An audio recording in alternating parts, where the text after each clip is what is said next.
Hello everybody. So sorry about that. Yeah, a little bit late because there's been a whole lot of rearranging here on my desk, etc.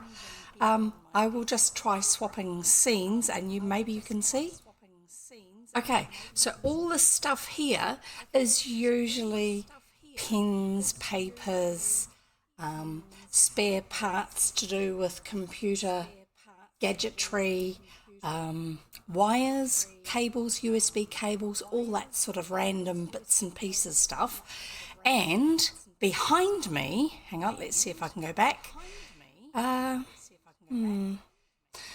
Yeah, I did wonder if it was going to be right behind me or if I could have it over here. Let's see what I can do.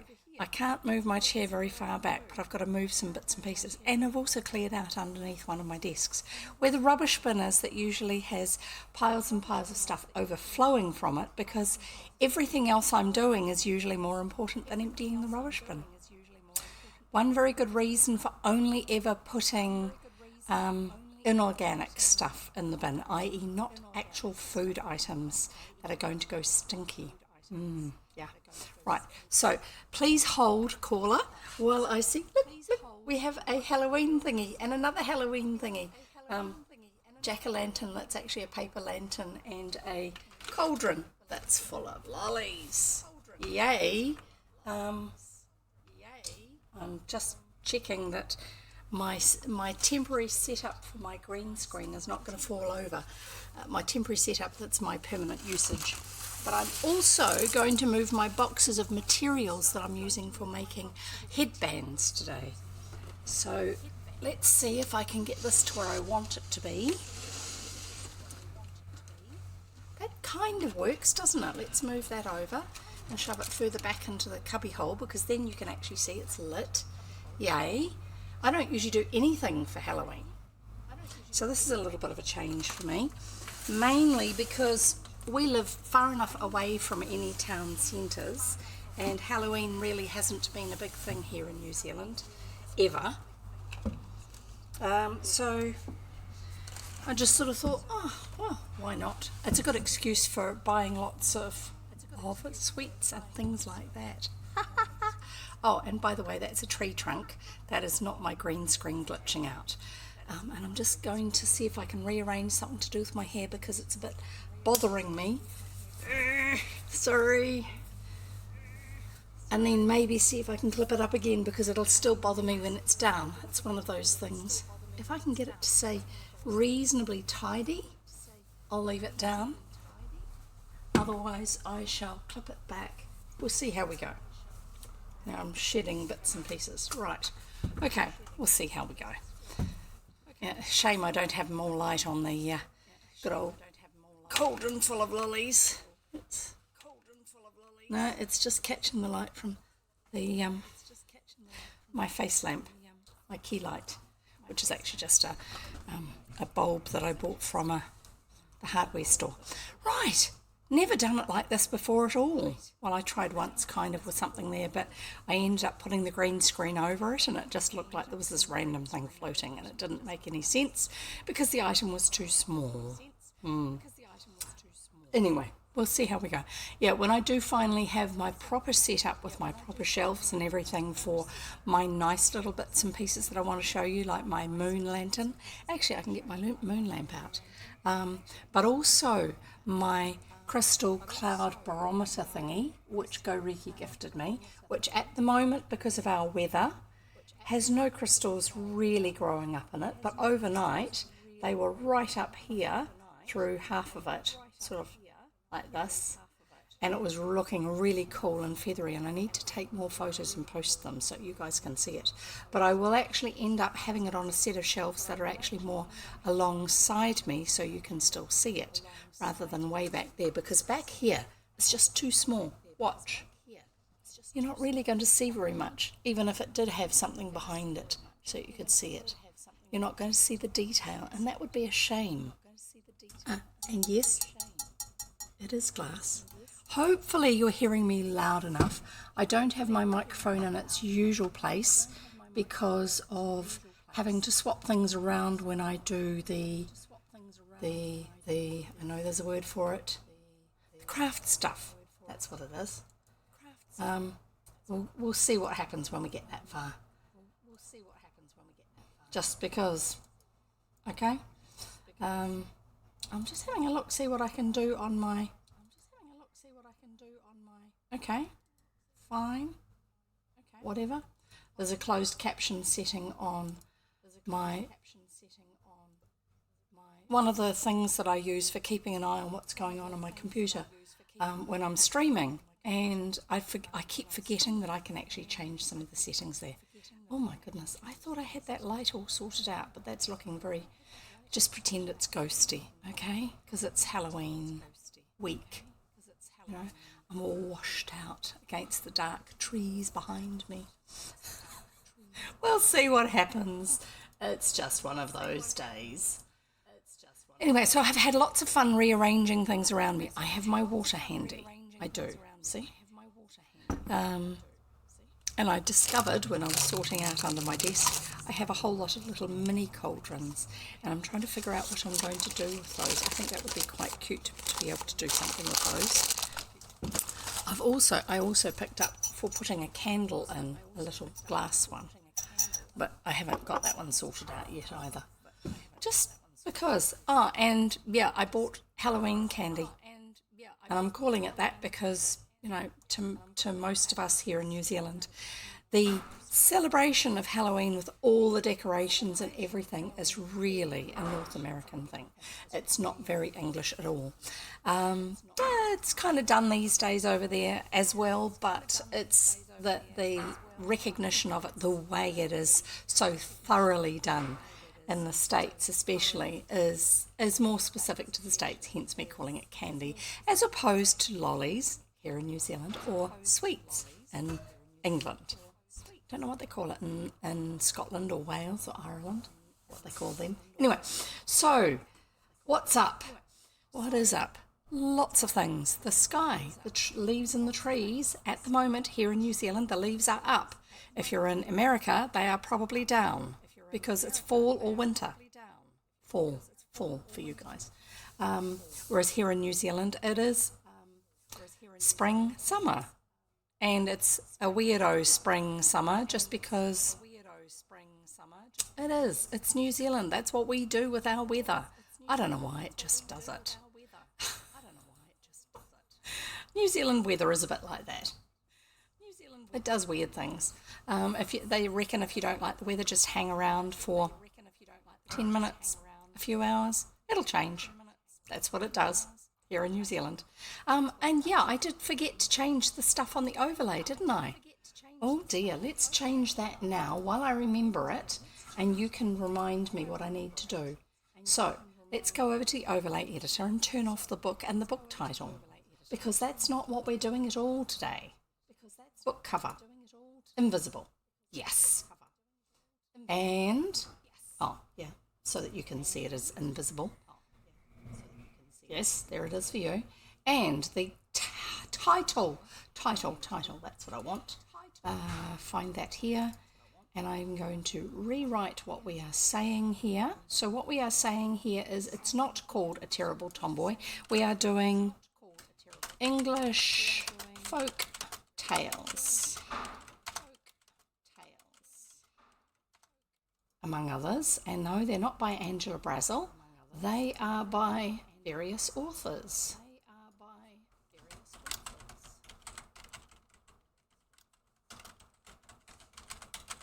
There, sorted. And we shall go save, and then you'll see the change up on the screen. There, Ramble Rocket, you love it. Well done. I part of it for me with choosing to call it the Ramble Rocket and choosing the rocket, which I will show you what the rocket looks like, by the way. I mean, obviously Goriki knows what it looks like because he's seen the...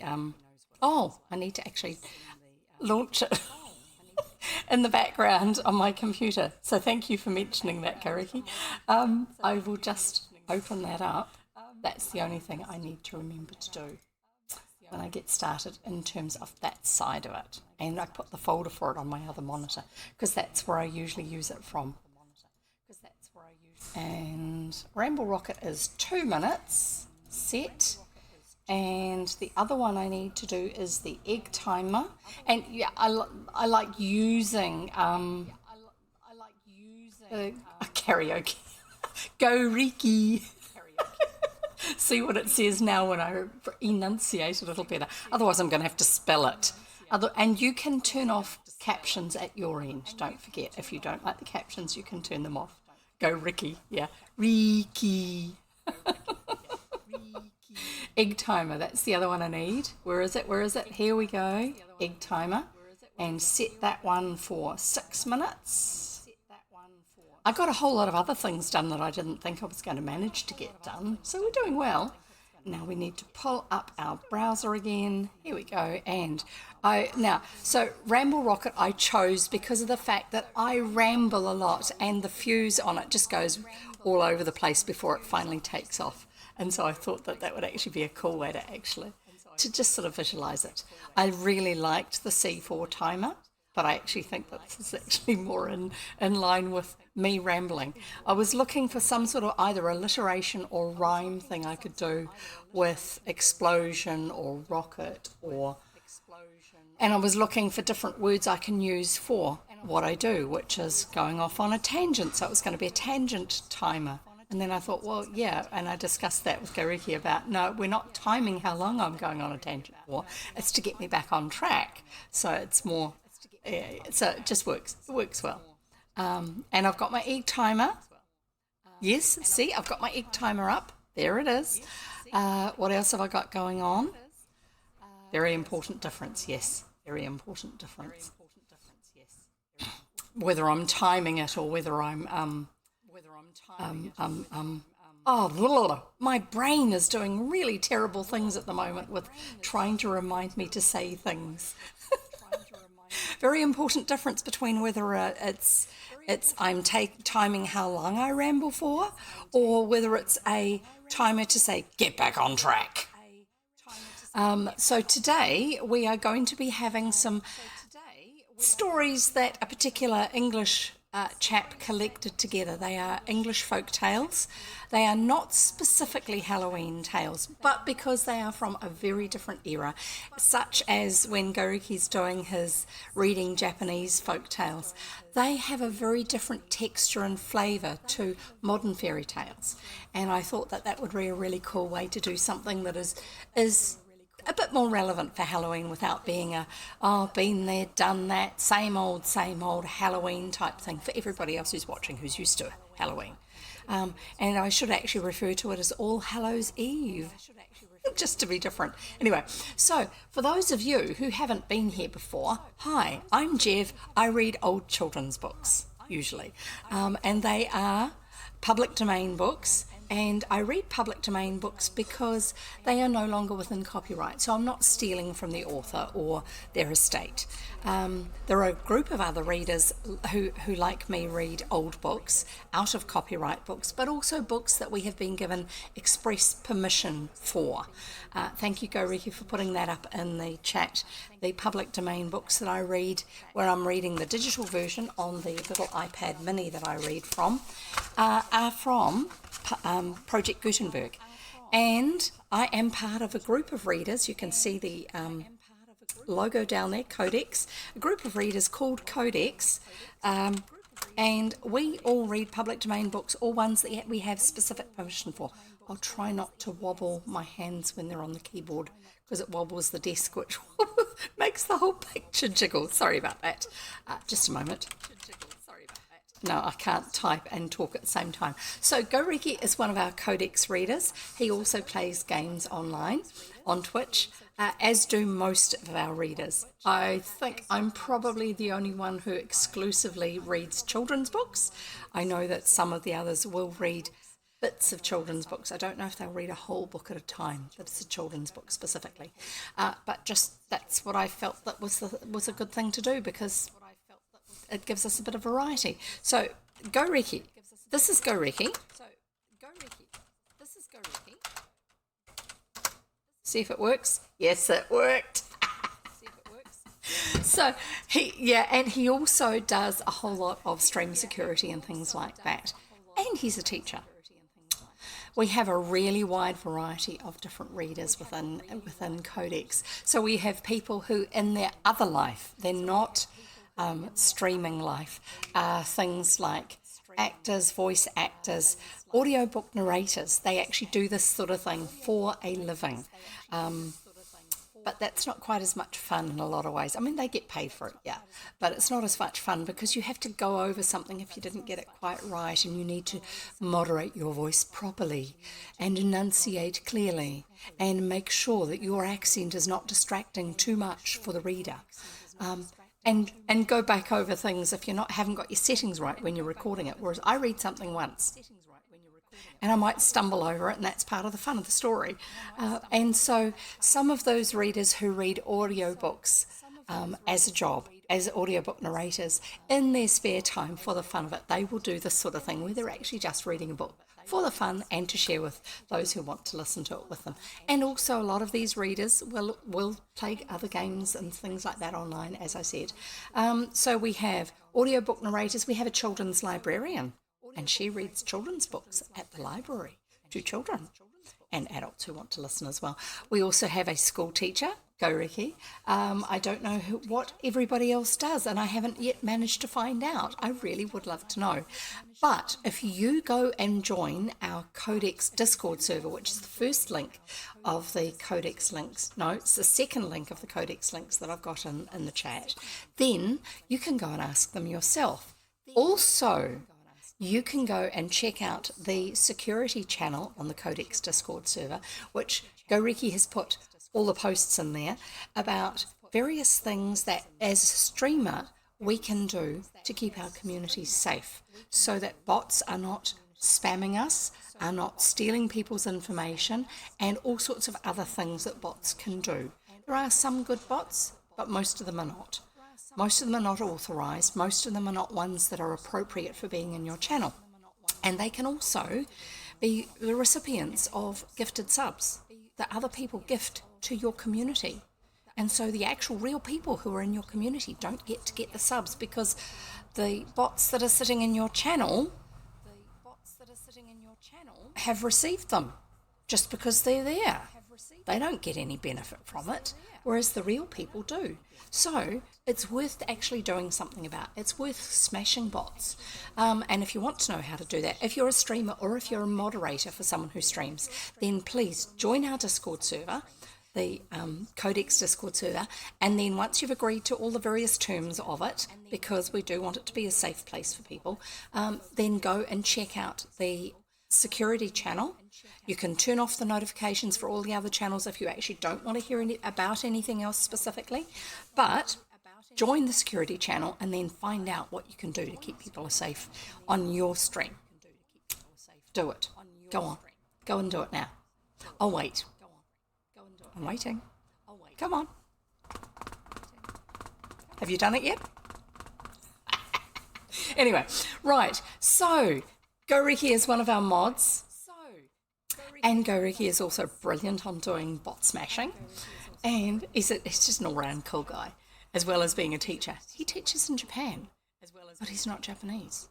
Ooh, that's a bigger challenge than I've ever taken on. I've lived overseas, but I haven't done anything like that. I think that would be a pretty big stretch, and he's been doing it for a while now, so well done you. Right, I was going to check some other things too. What else was I going to check? Oh, I've told you about who I am and what I do, haven't I? Yeah, I read old children's books. A lot of it was started because, wrong way. I haven't moved these that far. I should have gone in the right direction. A lot of it is because I grew up reading these style of books, these old ones, which have sort of buff coloured pages, and you can often feel the indentations from the print when they were being put, the pages were being put through the printing press. They'll often have illustrations in this sort of arts, semi-art style. Some of them are etchings, or even ones like this sort of thing, where it's been done as an etching, and then they rub ink on the printing plate, take off the excess, and then they put it through the printing press, and you get these pictures like that. And that's just the sort of books that we had around the house, because I've got a family full of readers. So, just out of interest, this one's over 100 years old. This one's over 125 years old. So I might be old, but I'm not as old as those things. These are books that my parents and my grandparents and my aunts and uncles and my great aunts and my great uncles and my great great aunts and my great great uncles and various other removeds and connections and things like that grew up reading. And it was normal for us to actually read that sort of thing just because that was there. Because books were valuable and you didn't throw away something that was perfectly good to still be used. That sort of thing. Right, so that's about the books. Libraries are awesome, by the way. So if you can get hold of books that you want to read for yourself from the library, do so. Even if you can afford to buy them, still keep using the library. If they have digital downloads, download them from the library, because most libraries' budget is based on usage. And they don't track your page turnage like Amazon does. The library just tracks how many people are borrowing books, how many books have been borrowed, which books have been borrowed. And if certain books are not borrowed enough, either physical copies or ebook copies, then they will release those. They will no longer pay to use them if they're ebooks. They will no longer keep the physical copy. They will probably sell it on a book trolley, which is great for you if you're wanting to collect books. But if you want to read that book in a few years' time and it's no longer in the library, what do? Well, a lot of the books that I read are no longer in any of the libraries I have access to. But thankfully, because they are out of copyright, a lot of them are on Project Gutenberg, which is the link that we get. Oh, that's the link that Goriki gave you over in the chat just before. So, yes, I am checking over in my other monitor as well, and I am pleased to say that it's all still working wonderfully. Yay. I love it when technology does what it's meant to do, which is work. There's a chap called Douglas Adams who wrote the Hitchhiker's Guide to the Galaxy trilogy. It's a trilogy of 6 books. Yeah. And as he got to, I think it was book 5, he referred to it as being the 5th book in the increasingly inappropriately named trilogy. And things like that. He had a really good sense of humour. He's dead now. Anyway, one of the comments he made was that people don't want technology. They just want stuff that works. Honest, yeah. If it works, cool. If it doesn't work, don't need it, don't want it. And then he said, how do you know it's technology? Because you need a manual. It's pretty accurate for most people's dealings with technology, really. And yeah, sorry, if you see me itching, it's because I have ADHD as well as being on the autistic spectrum. I am extra sensitive to certain things, and if I don't itch certain itches, I won't be able to think clearly. I have to actually deal with that thing that's bugging me. It's nagging at me. My nerves are going zzz. Otherwise, my brain is going to get hyper-focused on that sensation, and I will not... I mean, you know how bad it is for me finding words. Well, it'll be even worse. So if you see me rubbing my ear, it's not because there's something wrong. It's just because I have an itch, no rash, no nothing else. It's just my skin, the nerves in my skin going and tickling me from the inside. Anyway, so it's tip time. Here we go. So I have 3 tips if you're new here. Get drinks, get snacks, and get comfy. So the first tip, drinks. I always have water handy. Water is brilliant because it keeps your brain and your body functioning. And it's very, very good if you're a reader for keeping your voice working well. My voice is getting better. I had a stage there where it was not very good because I had a bad cold which settled in my throat, lots of phlegm gunking me up, and I was talking like this, and I was actually still managed to stream some of the time. Anyway, but I don't actually drink from this on stream because, as you can see, it's rather tall and thin and it would tip over very easily, and I don't really want to kill my technology by spreading water right through it all. So I like waving this at you because it's very handy for that, and I love the colour of it. Oh, it's lovely. It's a lovely metallic purple. It's actually not quite as bright as you're seeing it on the screen because I think I've got my my saturation turned up a little bit much, but that's because I was trying to get it so I didn't look quite so white. I don't think I look that white. No, I'm looking, comparison. I'm looking at how my face and my hand look on the screen because I can see what my hand looks like when I look at it. And I'm going like, okay, no, they're a lot more similar than I thought. It's not like my face is pale and my hand is not. So normally you'll actually see me drinking from this. It's a lot more solid. It's a lot less likely to tip over. And it's got a lid on it so it doesn't splash as well. Now, it's always a nice idea to have a treat type drink. So today's treat is an iced mocha by an Australian company called Nippies. And they do it using long life milk basis. It's UHT milk based for their drinks. They do a chocolate, they do mocha, and the one that I usually get is their iced coffee, and that is yum. It doesn't taste the same as homemade iced coffee because it is UHT milk based and it has a bit of sugar in it, which I don't put in coffee when I make it. But my favourite drink base is basically coffee, aside from water, is coffee. I'll admit to that. I'm just going to open this up because otherwise I'll end up making a mess of myself later on when I'm trying to do it in a hurry. So there you go. There's my special drink for today. Right, so drinks, snacks. Now, because this is the week of All Hallows Eve, we have some extras, some special things. Oh, that's right, I was going to do something about that moonlight, wasn't I? I'll just find it. The reason I'm saying that is because that's the stand for it.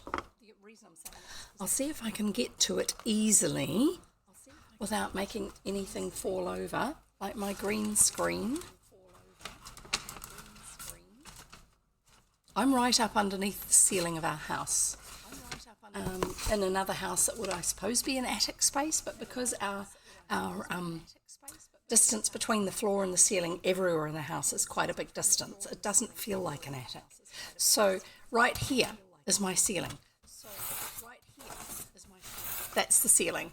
And over there is the chimney, and when it's really, really windy or raining, you'll hear the wind and the rain on that chimney. It's a metal chimney. It goes right through the space that I'm in, so it makes the room a little bit warmer in the middle of winter, which is great. Oh man, that colour looks terrible on me.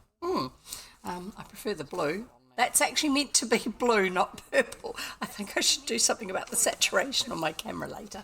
Anyway, so I'm right up in the top of the thing. So that means there's also beams here, great big huge pieces of timber. In fact, if I turn this, you'll see that there, that is one of the roof beams. And it is that thick and then twice that way. And it's holding the roof of the house, part of the roof of the house up. I usually just turn my camera a little bit so that it's out of the scene. Just wondering what's peeking out from behind my magic curtain. Right, so moonlight. Let's get this out and put it on the stand and see if we can fit it on the shelves behind me. I actually have shelves that I can put it on because I've been talking about doing something like this for a while. I just haven't done it because I don't usually have something that close behind me. I usually have a lot more room to run my chair back. So here we go. Here's the bag trying to attack. Getting attacked by a bag. Help! Right, moonlight. Oh yes. Let's see what colour it's going to need when it's over here.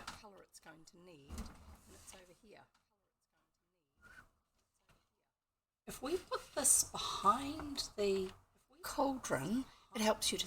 Oh, it's a shame about the colouring. Let's see if the colour change makes any difference. That's not quite as bright. To you guys, it just looks like it's a white moon shape, ball shape. The actual light that it's producing is meaning that you can see it more clearly than you otherwise would. So I'll leave that there because it means that we can actually see the shape of the cauldron a bit better and see that it is one. That kind of works. Nice to actually have something there, even if it's not quite the way I eventually intend to do it. I'll try and get a little tea light candle to put in this glass cauldron. before next time we stream sweets. This I think is meant to be an eyeball. I'm not quite sure why it's orangey coloured on the back.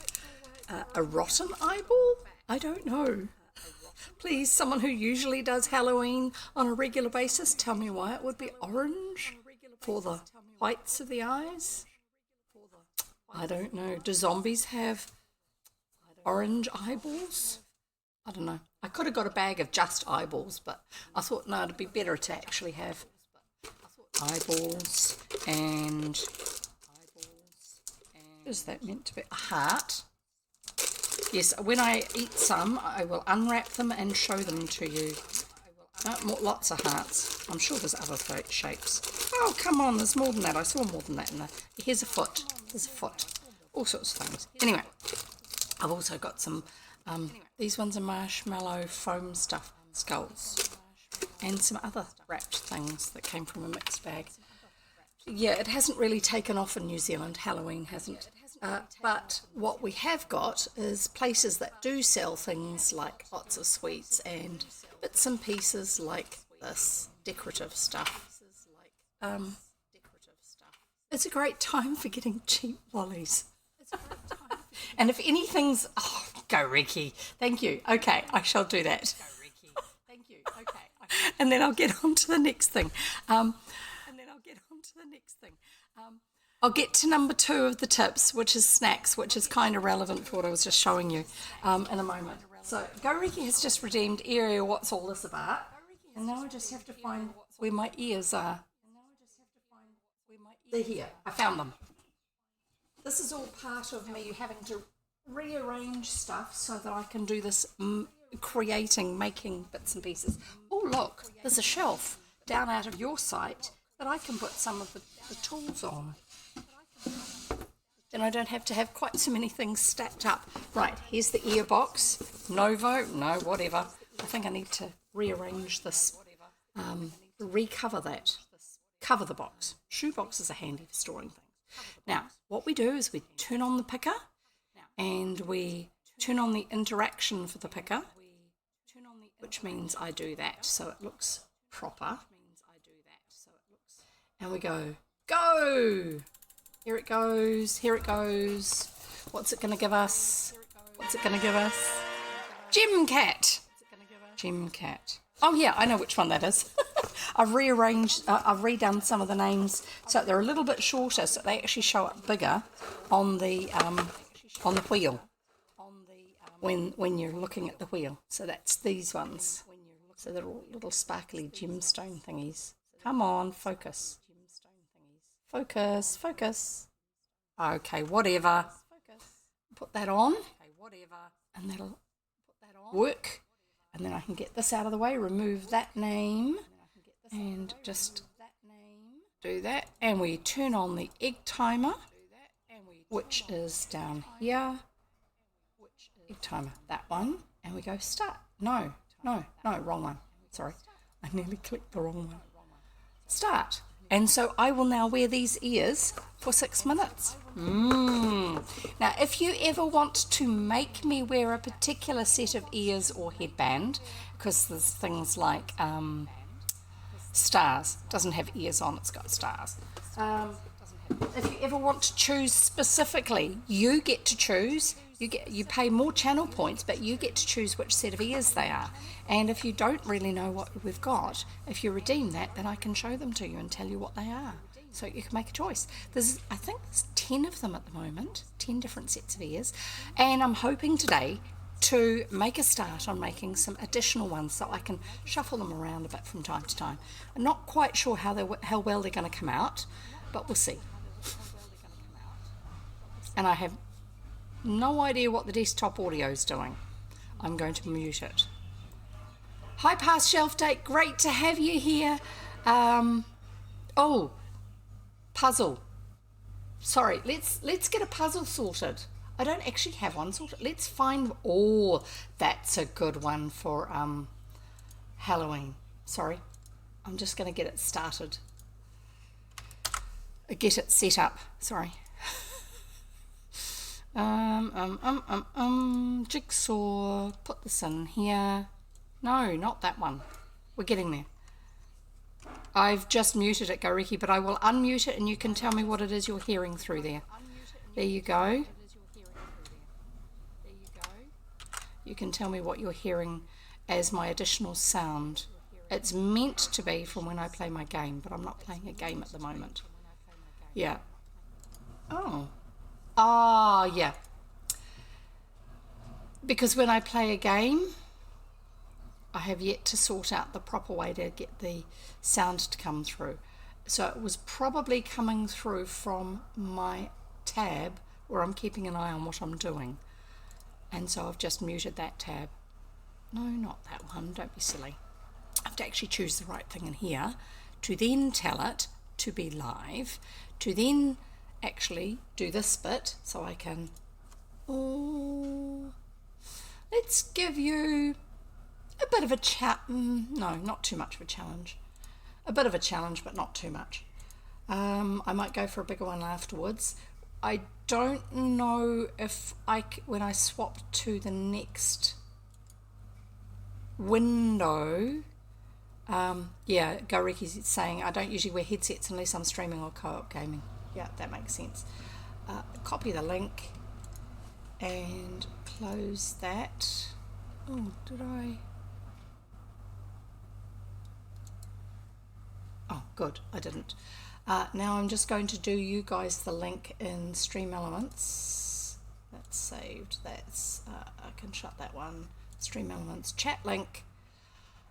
I had so many other things I was trying to get set up today that once again I forgot a few key things that we normally do here. Oh well, we'll get there. I will give you the link in a moment. The one that you currently have is not the right one for the puzzle. Okay, that one should work now, so you can try the jigsaw link. And yeah, I'll have a talk with Goriki sometime about pulling the right sound from when I'm playing a game so it comes through my stream, because it wasn't really that obvious when I was trying to find it. And the other thing I was going to say just before was I'm not quite sure about swapping to a different scene in OBS, so I haven't got what you're looking at here, which is what I usually use when I'm reading. Swapping to a different scene, and if it's going to show us the same puzzle that we're currently doing here. I really don't know. It's meant to be the same puzzle, but I don't know if it is. I've got it set up so that we'll do a jigsaw puzzle. I just don't want anyone to get halfway through the puzzle and then have it not happen. Anyway, right, we're here. No, we've done tip number 1, which is drinks. Tip number 2 is snacks. Now, snacks, today we have this wonderful cauldron here of Halloween sweets. All sorts of things. I'm going to have a skull. I don't know what you've got. I hope you remember to bring snacks. If you didn't bring snacks, maybe you can rush off and get them, because I haven't quite started reading yet. I will be reading soon. Yes, lots of plastic noise. Ooh, marshmallow skull. There you go. This is what they look like. Ooh.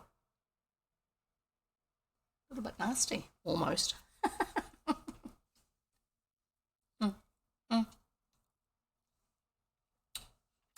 The black bits are harder icing. I was trying not to bite halfway through one. It was better to bite between them. So,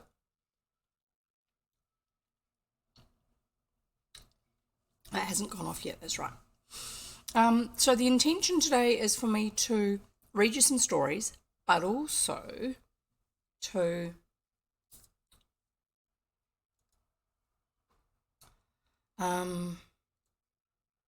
have a go at maybe doing a little bit of crafting where I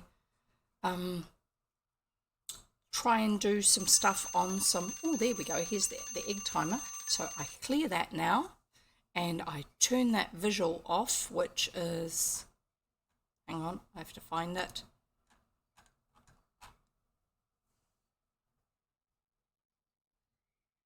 Timer. I'm having a hard time seeing where it is. Right, now I can take that off. And I will put that in a different place because I'm not going to be wearing that one again today. That's the idea, is we gradually eliminate. If I've got 10 headbands at the moment, if 10 redemptions were done, by the time we get to the last one, there's only going to be one left to choose from. And yes, that picker will probably choose it for me. Right. Have you got your snacks? I also have, if I get desperate for it, some things in my treat jar. Oh, that's just the QR code for my my coffee account. There's other lollies in here. Surprise, surprise.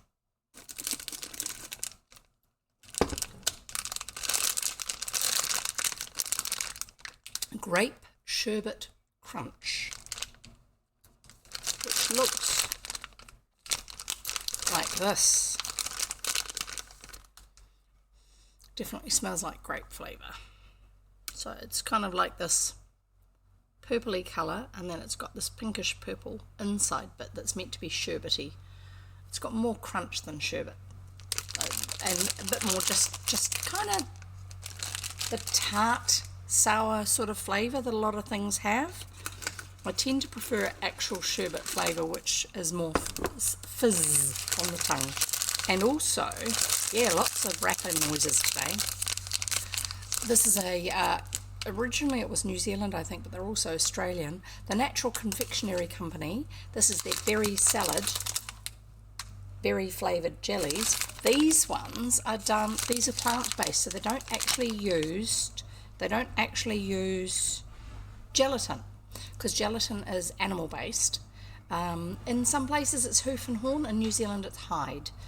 And it's all sterilised anyway. So it's things like these. Let's see if I can get a few and show you.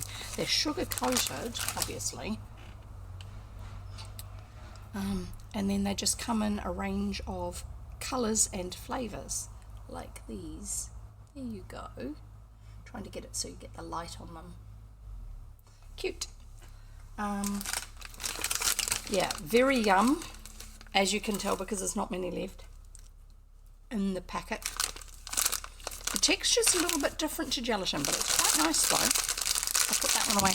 And there's also licorice. The one other time I had this long strap licorice, and I was talking about it on stream, and somebody else says, oh, that sounds really yummy.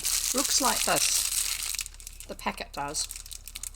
My jar, by the way, is because we get ants very easily, and the lid of the jar has this silicone plastic seal on it, which means that the ants find it a bit harder to get in. I think you need to remedy that, Go Riki. You haven't had toffee in ages. Is there any down the road that you can get next time you're out? And it says original Finnish black licorice. And you can't read it because it's written on a green strip. I totally forgot that when I went to hold it up the first time. Right, and we'll put that one away too, because I don't need that right at the moment. I've got enough lollies. And yes, I will eat the pie piece of that grape one. I did actually have something last night or the night before. I don't remember. Anyway, so yeah, I've just been making the most of the fact that we have these extra sweets available at the store along the road from us at the moment. It's a really intriguing shop. They have, I don't know if, some of you are going to understand this and some of you aren't, so I'm going to explain it anyway, kind of. It's a general store that is larger format, but not really North American large. But you know how at Costco they have pallet racks, and they have things in boxes on these big pallet rack shelves where they'll actually slide a pallet in, and it's got a whole lot of boxes on that pallet. And then they'll take these things out of the boxes so you can access them, or cut the fronts off the boxes and things like that. Well, we have a supermarket in New Zealand that works on the same sort of basis for the way they arrange stuff. It's called Pack and Save, because in the days when they started up, the supermarkets would pack your groceries for you, And so Pack and Save didn't pack them for you. You put them back into your own trolley after they'd been through the scanner and you'd paid for it. Or you'd collect some empty boxes on your way around the supermarket and put things into the boxes afterwards. So you did your own packing instead of them paying for the checkout operator and a packer. So they would only pay for a checkout operator. So they had halved their checkout end staff numbers. And so therefore that was meant to give you a bit of a savings in when you're doing grocery shopping. So the same styling was carried on with this effectively it's a department store, but it's not fancy the way a department store is. It's more a cross between a department store and a warehouse styled. And it's called The Warehouse for some strange reason. Anyway, so we have one locally, and it's really handy because even though it's part of a chain, and when you live in the country, people really aren't mad keen on chain stores because often that means that the local mum and pop stores get shut down because there's too much competition, cheaper competition.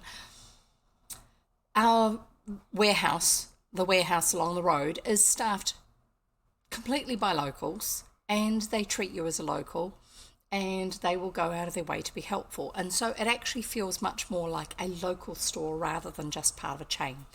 So you go in there and it really is, it's a department store. It now has a small food section.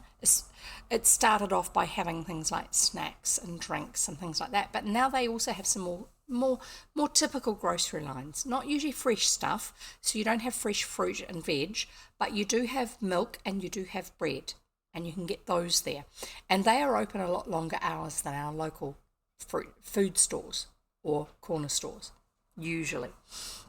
But also there you get push bikes and tyres and bike pumps. You get baby gear like clothes and bathing gear and baby baths, and you get stuff for pets. You get pet food, you get pet beds, and you also get pet toys.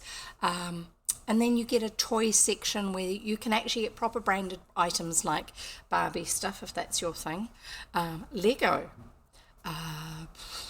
There's a whole lot of other stuff there, as well as more generic stuff. You can get Squishmallows there sometimes, and other soft toys. In fact, that's the place I usually first look for if I'm looking for a soft toy that I want to use. I'm looking at the moment for a soft toy kiwi, so I can show you guys what a kiwi looks like. Now, yes, admittedly, it's a soft toy, but if I show you a picture of a real kiwi and the soft toy and say, but my intention is to get one that is almost life size, and say, that bird there that you see in that picture, this is how big it is. It actually will help you to understand a little bit more of why they are quite so unique. Anyway, so soft toys, they have bedding, they have lamps and electrical goods, they have some appliances like washing machines, camping gear, stuff for working on your car like changing your own oil and things like that. Bedding, I said bedding, didn't I? Mats and rugs, some furniture like chairs, cheap dining table sets, really cheap basic beds and mattresses, rugs like carpet type rugs, shoes. I'm going around the store in my brain. Shoes and other footwear, various weird bits and pieces. So they'll have things like a magic 8-ball and office games, little gadgety things that you put on your desk to fiddle around with. They used to be called executive toys, that sort of thing. There's an aisle that has that sort of thing. Wall art, so like the big posters that are this big with the brightly coloured tiger on it. Just because randomly someone's decided that a brightly coloured tiger is going to be what you want on your wall. Clothing, there's a huge clothing section. Children, men, women. Anyway, office goods like books, journal books, school paper, refill paper that you write your notes on for school, ring binders, which Americans call notebooks, I think. A notebook is a book that's about this big that you write notes in, as opposed to a ring binder, which is where you put an A4 or letter-sized refill into with the lines on, and then you separate them off from the pad, and you can turn the pages through over the rings of the ring binder with a hardcover. Pens, not fountain pens, they don't do fountain pens, felt tip pens, like Sharpie markers and things like that. Craft stuff, kids craft stuff. Electronics, you can get, every now and then they'll have these enormous TVs that are as big as my arm's reach, and then half of that high, and you can get them there, and they're reasonably cheap. Well, they are actually cheap, but they're also price-wise, they're reasonably cheap. Some of the brands are quite good, some of them are a bit nasty. Phones, you can get mobile phones. We've got 4 different phone providers in New Zealand. There's actually more than that, but there's the 4 main ones, and the warehouse has their own one as well. And you can get phones that are part subsidised by those different phone companies. In New Zealand, unlike in Japan, you can buy a phone unlocked, or you can buy a phone and get it unlocked, pay like $35 to get it unlocked, and you can put a SIM from a different provider in it, a SIM card from a different provider, all sorts of things like that. So this is this local shop that's nearby, and it's really hard to explain it easily to people. When you say it's a department store, that implies fancy, but it's not fancy, it's a warehouse, because it's called The Warehouse. Anyway, so lollies at the moment, and thankfully, because of the area we're in, and also because New Zealand isn't really big on Halloween, as soon as they start putting the Halloween stuff out, they will also put out Christmas things, but you don't get all the Christmas music until after Halloween's finished, beginning of November, so you get 2 months of Christmas music.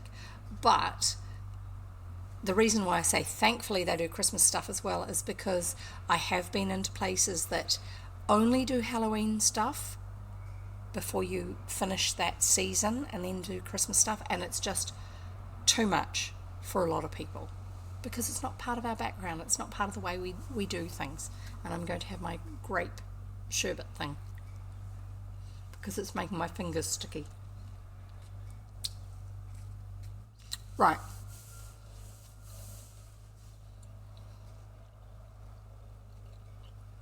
I'm not sure why it's got hard bits in it, but it did say it had hard bits. I think it said something about crunch. It doesn't make sense to me. Anyway, right. So we've had drinks and we've had snacks. We've actually had snacks today.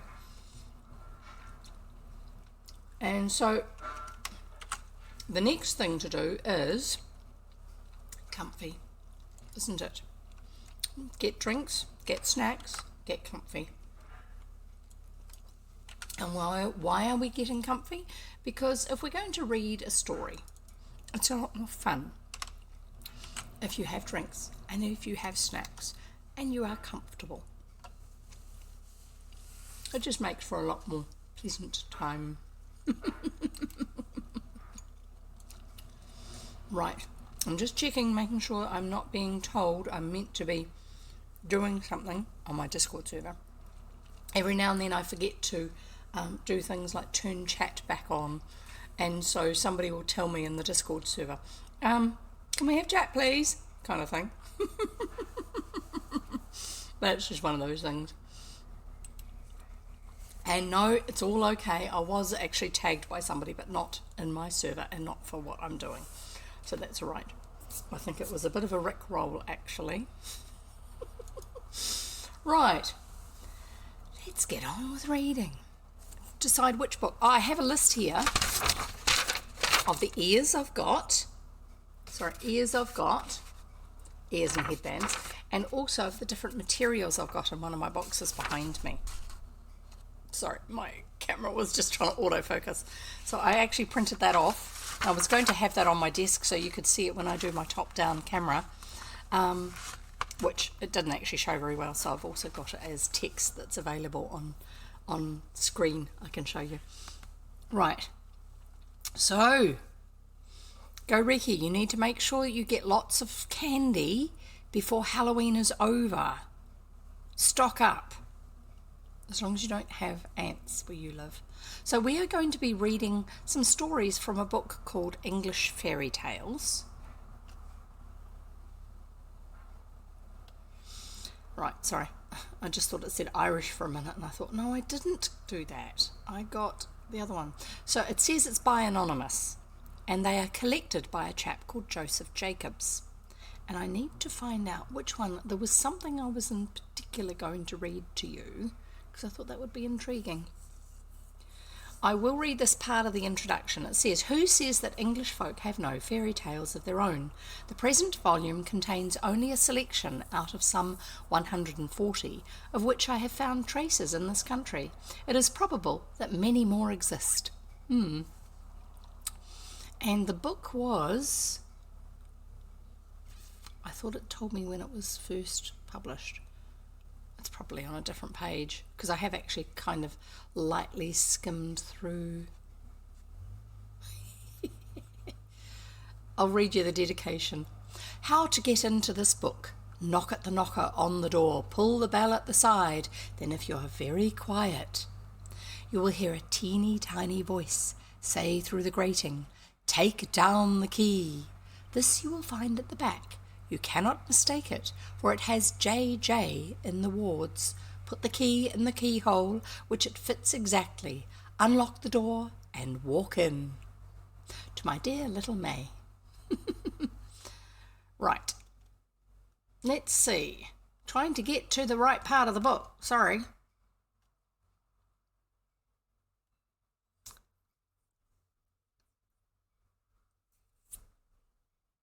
I'm sure that I was looking at a different version of it that actually had like page numbers on it, because I didn't want to find one that was too long. So I'm going to read you some of the titles of the book, the stories in here, just so you actually get a feel. Some of the stories are ones that you'll be familiar with. They may be told slightly differently. I'm not going to read them all, obviously.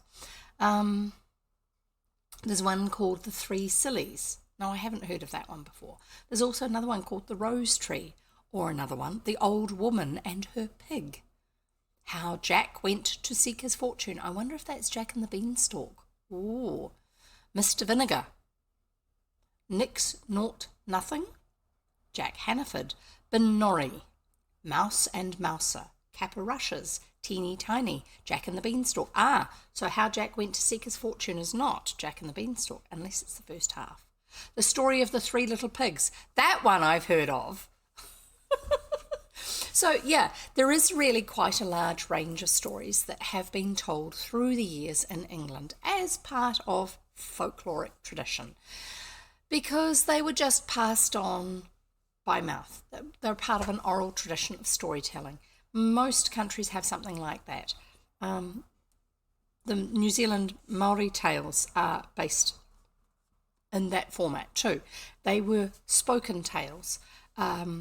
And back in the day when that was all you had for most people, storytelling could actually be surprisingly accurate. Once we got to the stage of writing things down and written things had to be accurate, it gave people freedom to embroider tales. And that's where we started to get a lot more variation with how a story was told, what the factors were in a story. And also if it was a moral story, if it was a story that you were meant to learn something from, the storyteller, if they were an itinerant who told stories and were kind of employed by somebody important in a district when they went somewhere, they would often be given a little bit of information about an issue that they kind of wanted addressed obliquely. And so the storyteller would just skew the story in a way that would actually make a little bit more of a stronger point for those in the community who needed to hear it, kind of thing. Anyway, Molly Whuppie. That was one of the ones. Now this one I remember from when I was growing up because it used to be on the radio. When I'm actually in the chapter, it will tell me how many pages it is. When I'm not in the chapter, it doesn't tell me, unlike most of the other books that I've read from my iPad mini. Right, so here we go. I'm going to read the first one, and we're reading Molly Whuppie. Once upon a time, oh, by the way, is my microphone loud enough for you? I can bring it closer. It's not where I usually have it. I'm thinking from the way the sound is showing on the screen that it is actually loud enough. Anyway, I'm going to get on with reading. Once upon a time, there was a man and a wife, had too many children. Oh dear. Common thread for a certain era, I suppose. You know, Hansel and Gretel, were they the ones where the stepmother wanted the father to get rid of the children, and the gingerbread house and the witch and the blah blah blah? I think that was Hansel and Gretel, wasn't it? That was too many children. Same idea, kind of. This one's slightly different. Once upon a time there was a man and a wife had too many children, and they could not get meat for them, so they took the three youngest and left them in a wood. Apparently like you do. No, thank you. They travelled and could see never a house. It began to be dark, and they were hungry. They at last saw a light and headed for it. It turned out to be a house. They knocked at the door, and a woman came to it who said, "What do you want?" They said, "Please let us in and give us something to eat." The woman said, "I can't do that, as my man is a giant, and he would kill you if he comes home." They begged hard. "Let us stop for a little while," said they, "and we will go away before he comes." So she took them in. There you go. And set them down before the fire and gave them milk and bread. But just as they had begun to eat, a great knock came to the door, and a dreadful voice said, "Fee, fi, fo, fum, I smell the blood of some earthly one." And no, this is not Jack and the Beanstalk, okay? This is Molly Whuppie.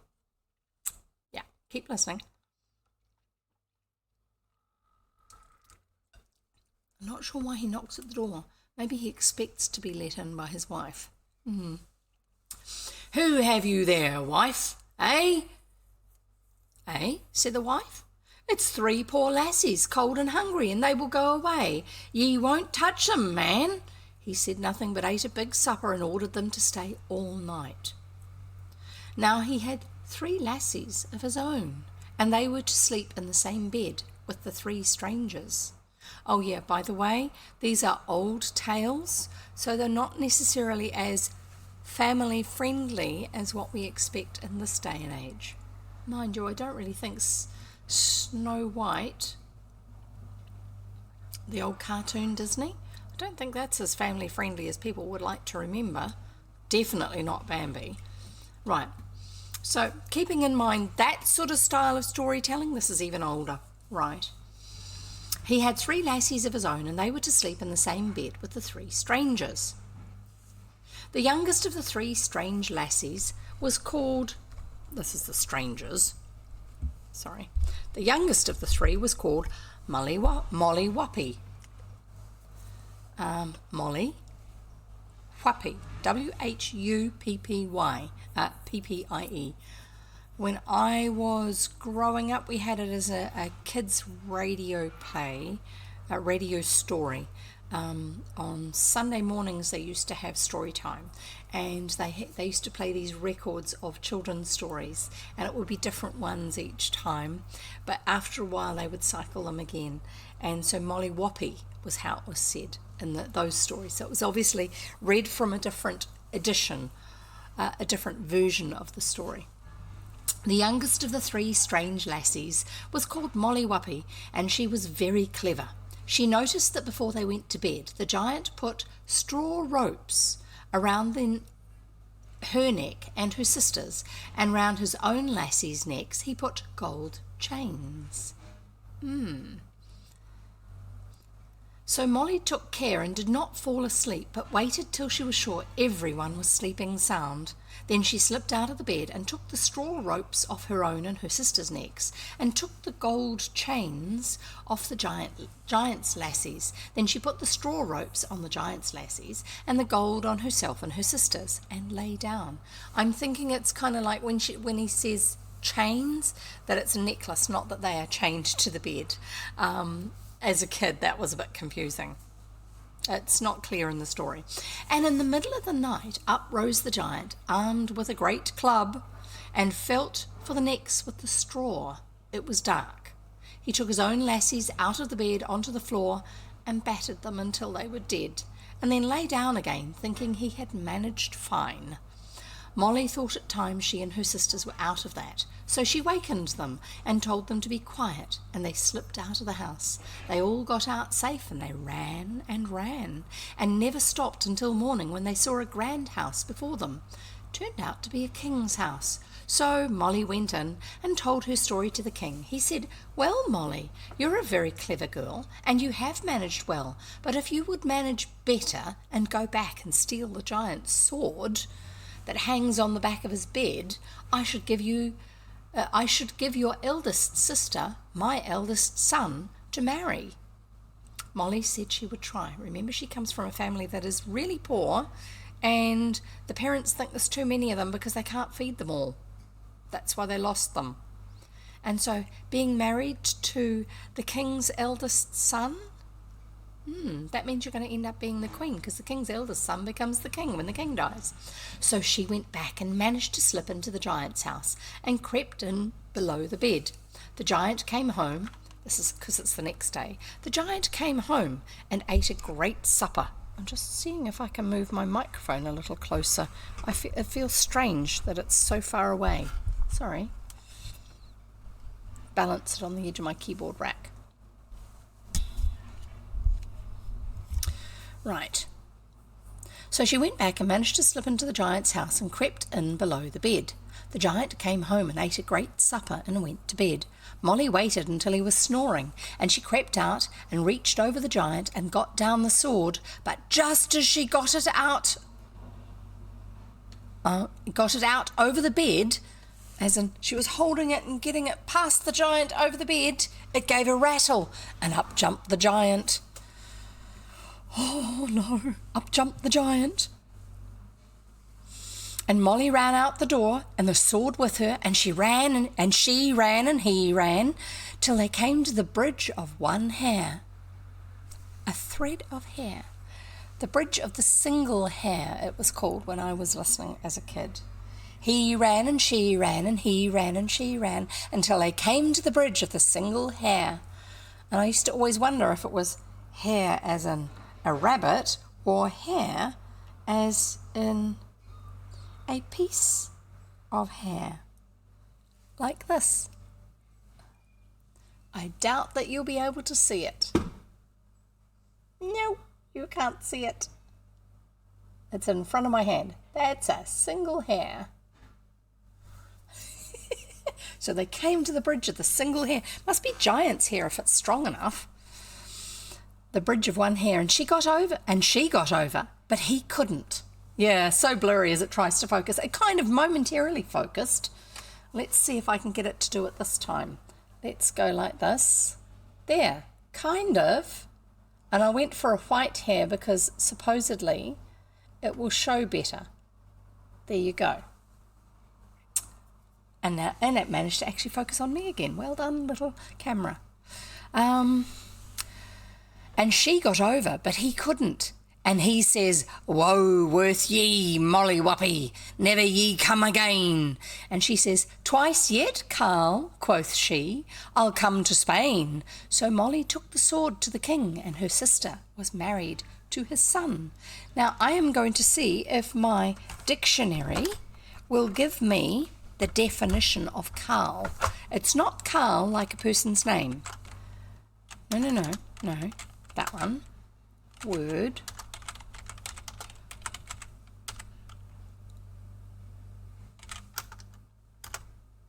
See if it comes up.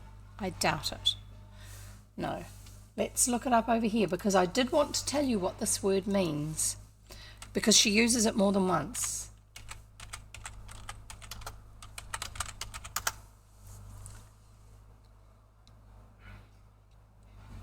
Peasant. There you go. It means peasant. So she's telling him he's a peasant. Twice yet, Carl. In other words, I'll be doing it two more times. Peasant. So she's insulting him. How to wind up the giant. Oh dear, I don't know if winding up the giant's such a wise idea, Molly. You might think it is. Oh, sorry. Just going to pick something up that I knocked over.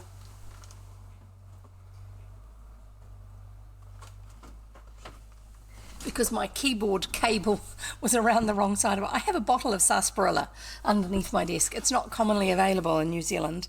I bet it's not actually made in the US, but that's all right. That's another one. We randomly get things at the warehouse. They will just have something there for a while that they wouldn't normally stock, and it's there, make the most of it while it's there, and then it's gone. So I have 2 glass Coke bottles under my desk, and they are Mexican Coke bottles because Mexican Coke tastes different to normal Coke. I think they still use sugar as a sweetener, but there's also it's probably old recipe. And that was another thing that just randomly came through the warehouse one time. You'd never know what you're going to get there. It's lots of fun. Right. Yeah, sometimes you go in there and just sort of like you browse just to see what's going to turn up. I will read the story, and then if there's enough time I'll do a little bit of crafting. Otherwise next time I'm going to have to do my crafting. Right, here we go.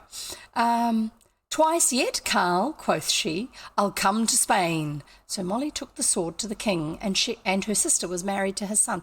I'm not quite sure what the reference to I'll come to Spain is, but apparently it was a stated, something that was said sometimes.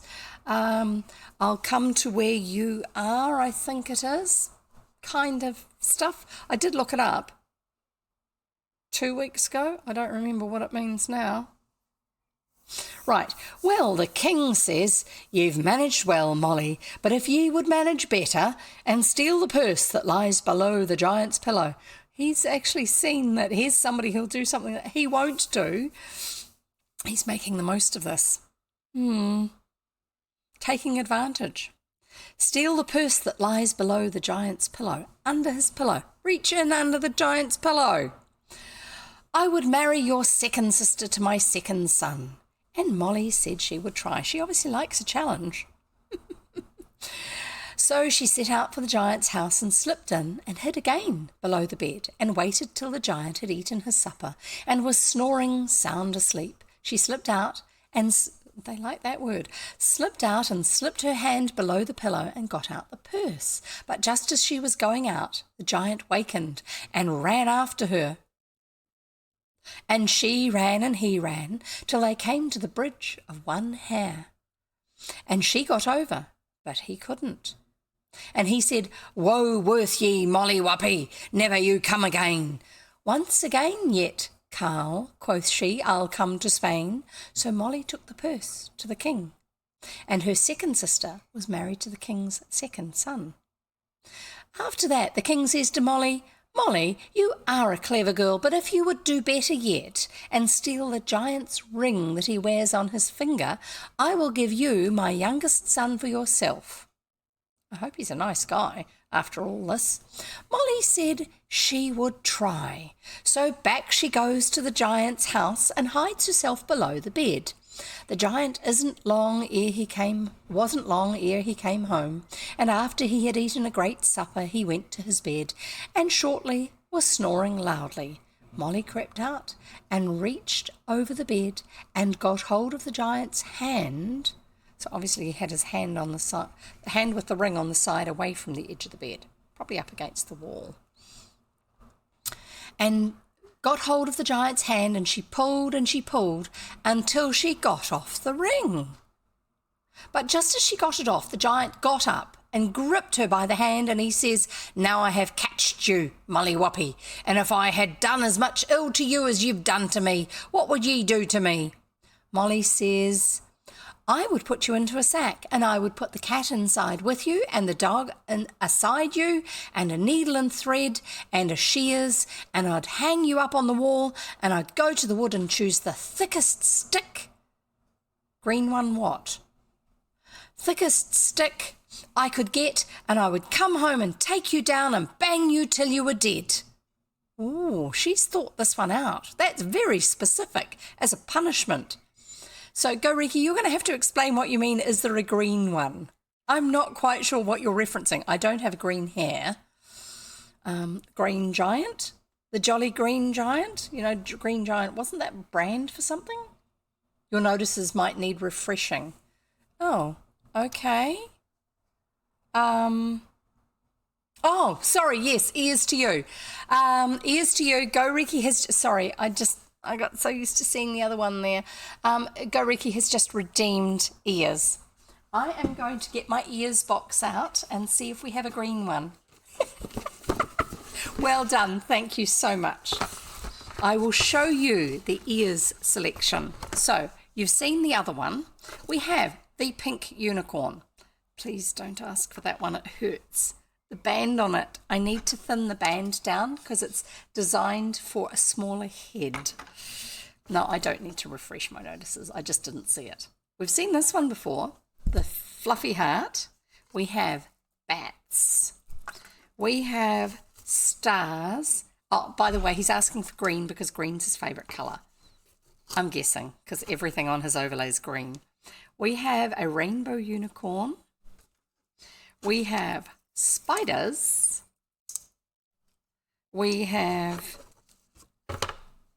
sparkle ears, sequin ears, sort of black and purple. I didn't realise how many when I first got them set up were those sort of colours. We have what these ones I call mouse ears with sequins on. No, there's no green. And here you go. Here are the, what did I call them? Top knots. Purple top knots. So you get to choose. I'd make it greener, but then no one could read anything. Yeah, I know. Let's go bats then, okay? We'll find the bats, put these ones back in the box, and then I can put the bats on. Here we go, here's the bats. You get a few bonus minutes because I need to sort out the timer. I'll put these out of the way so they don't go anywhere that they shouldn't. And I'll move my camera down a little bit so you can see them because it pokes up a little bit higher on this one. Ooh, camera, come on, where are you, camera? There, that one. Move the camera down. There you go. There's the bats. I can change the background if you can't see them properly.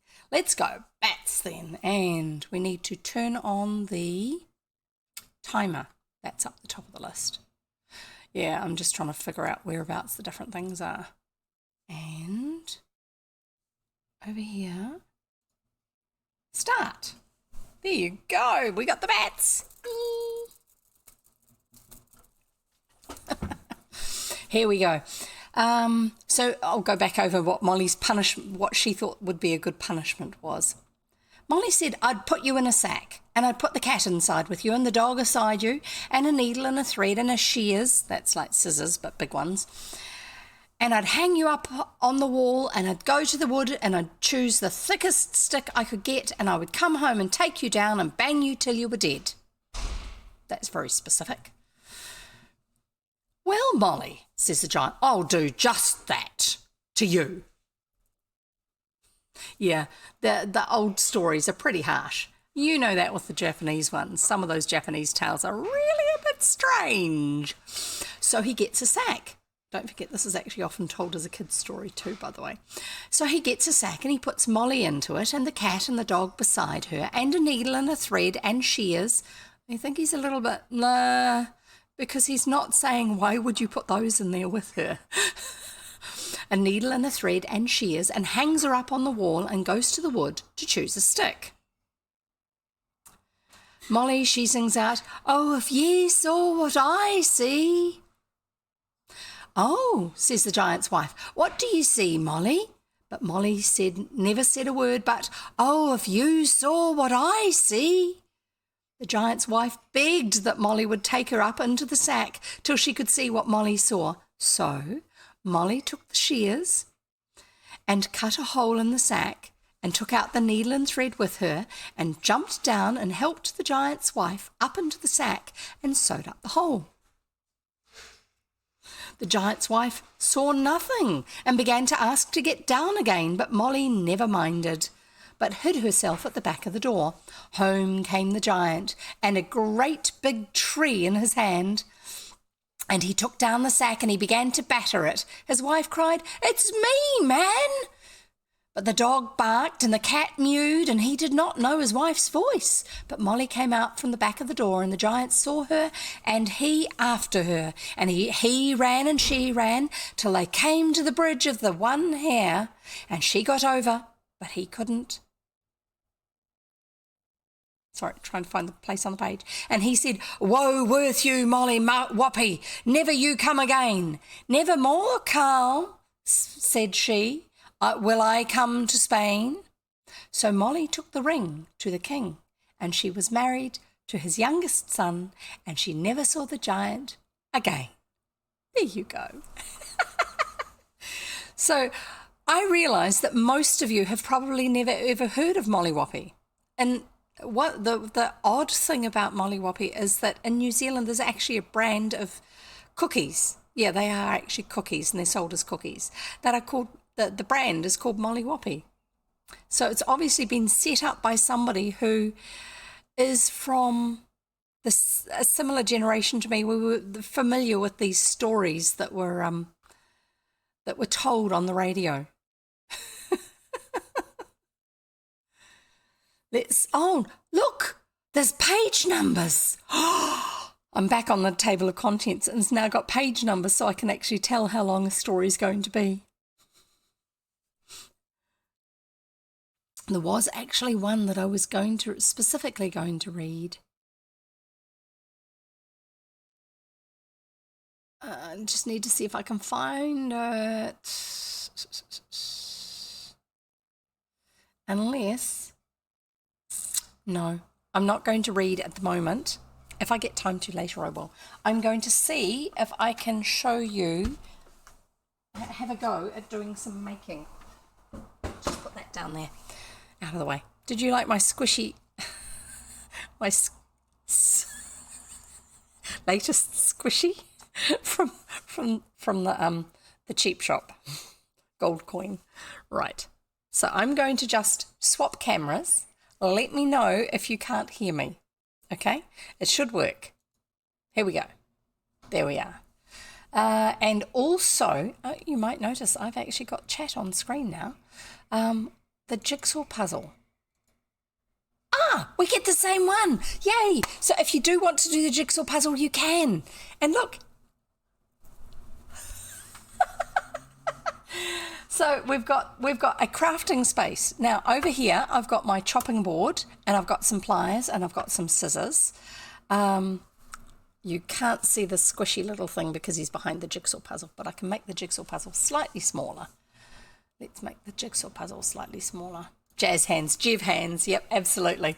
So the jigsaw puzzle's still there, so you can see what's going on. What else? It looks like, hi Blue, great to have you here. Hi Blue Wave, brilliant.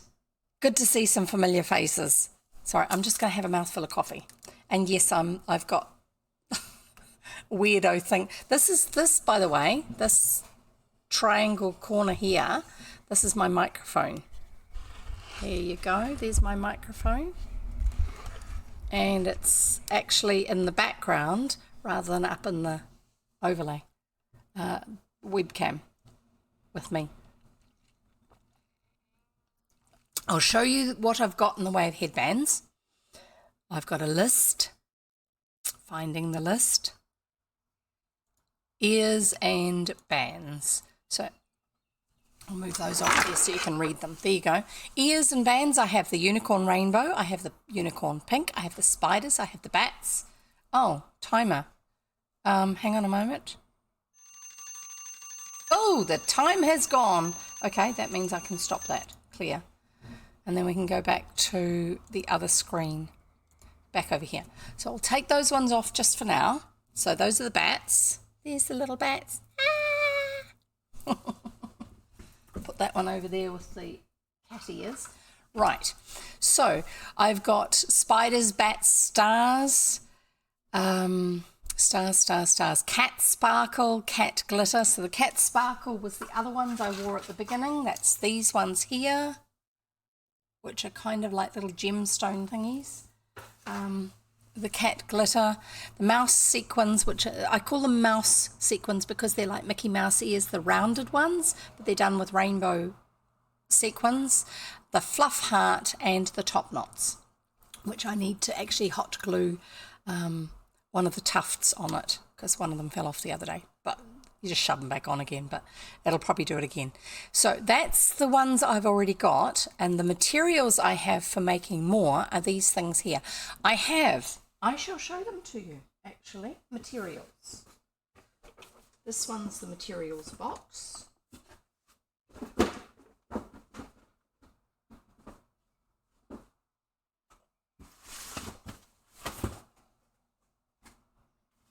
It's a big box of materials. It's a box for paper. Right, we have on the list a garden fence. And the idea with this one, I'll put it down here actually so you can see it.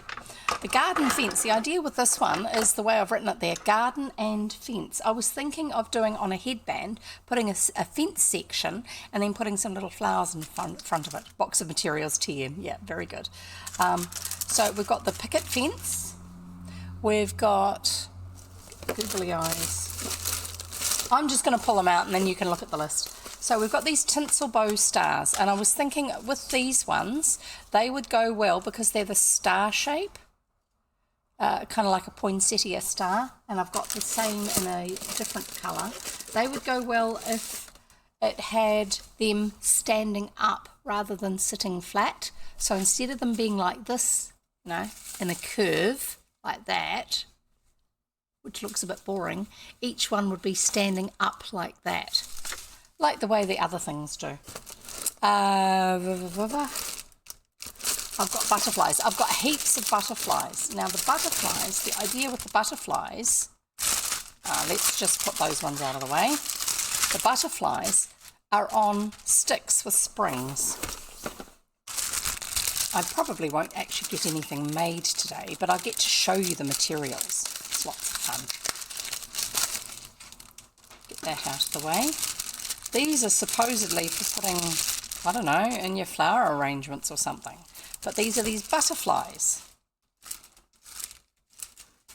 And if I take the rubber band off the bottom of the stick, each of them is on a wire. There's a green one. Go Ricky, look. There's a green one. And that camera doesn't have green screen set up on it. And these ones here, once they've been out of the packet for a while, the actual wings will stay open a bit more like this. And I thought they would work really, really well. Yeah, they are, considering that they're about $2.50 or $3 for a packet. And New Zealand dollars are not usually worth a lot, so therefore things cost a lot. So these, I thought, doing a series of them that were poking up above a headband, except not doing all these ones, so they would look like this. They would be standing up above a headband like this, and like they were flying around. But instead of doing just these ones on one headband, I would actually, that's a rubber band, don't need that one. I would actually mix in with those some other butterflies, not necessarily those ones. Those are sequins like the cat ear, the mouse ears. This is what you get for going to places like Gold Coin. It's a bit like a Dollar Tree. I would put a swarm and a flower on. Oh, that's a good idea. I like that idea. So these are other ones. These are fabric done with stitching. I'll take the cardboard off these so you can see them. The plastic just makes them hard to see. Cardboard being the tag on the top. That's what I was referencing. And that wasn't even the thing stopping me getting in, of course, because it's one of those lift up the trim thing. So these are done with stitching. I'll show you there. They're stitched. So you can see the gold thread and the black thread on those ones and the pink thread on those ones.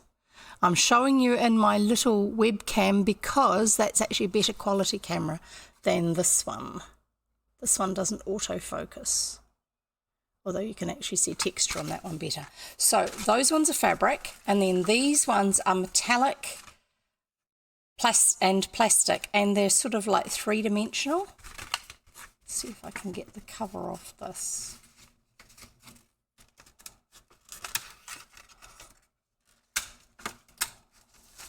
These ones are more three-dimensional, but as stickers that go onto something, so you can see that they've got a little bit of depth there. And so these would be a good one to do as part of a swarm of butterflies.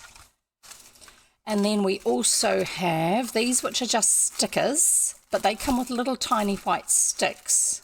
I'm not going to pull them out because they'll go everywhere. And then you could just put them back to back on the, like these are here. On these little sticks, you could put these ones back to back. And then these ones, which are kind of three-dimensional, but two-dimensional. So they've got a body like these ones have, except instead of being on a stick, it's just a flat piece of plastic. So those are butterflies. What else have we got? We've also got googly eyes. We've got heaps of googly eyes somewhere. Come on, where are you? Googly eyes. There's some. There's some googly eyes. And here's some more googly eyes. They're quite big, these ones. And I was thinking, you know, just sort of putting some with a random cloud of googly eyes up on top.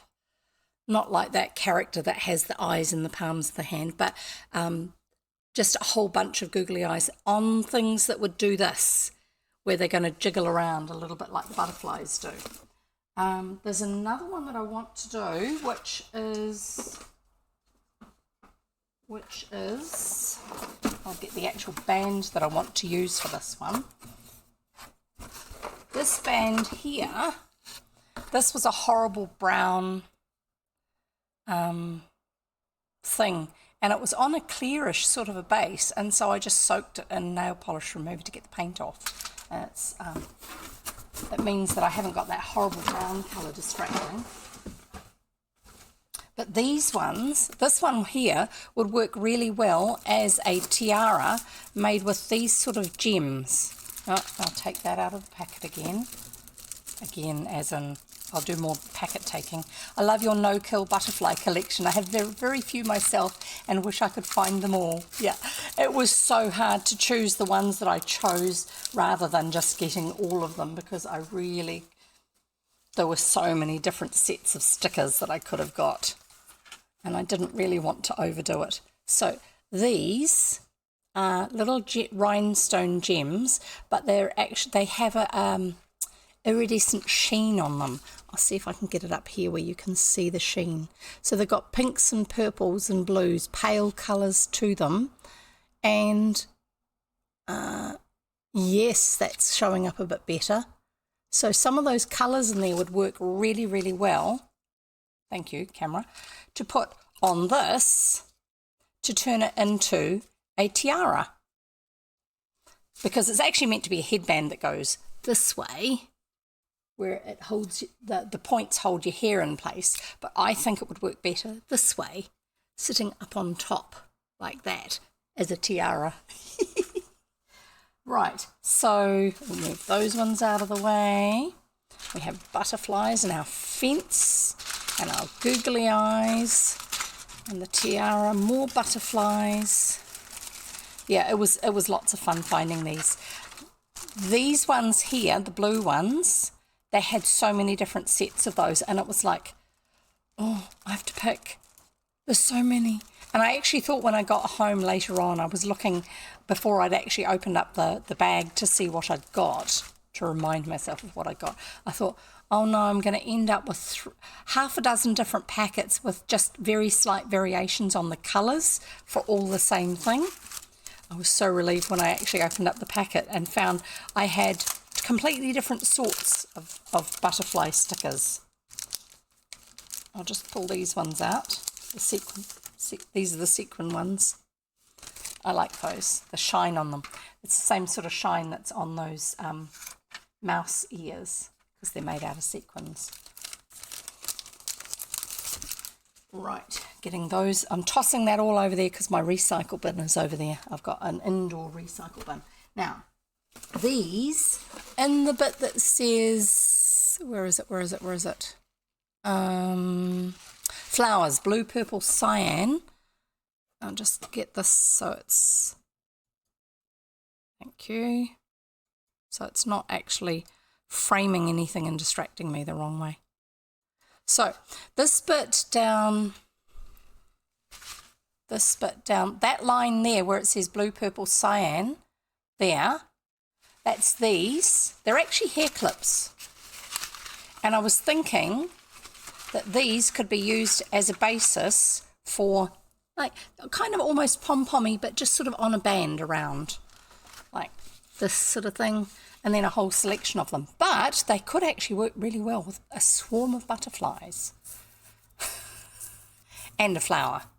One, maybe 3 flowers sort of bunched together. I don't know.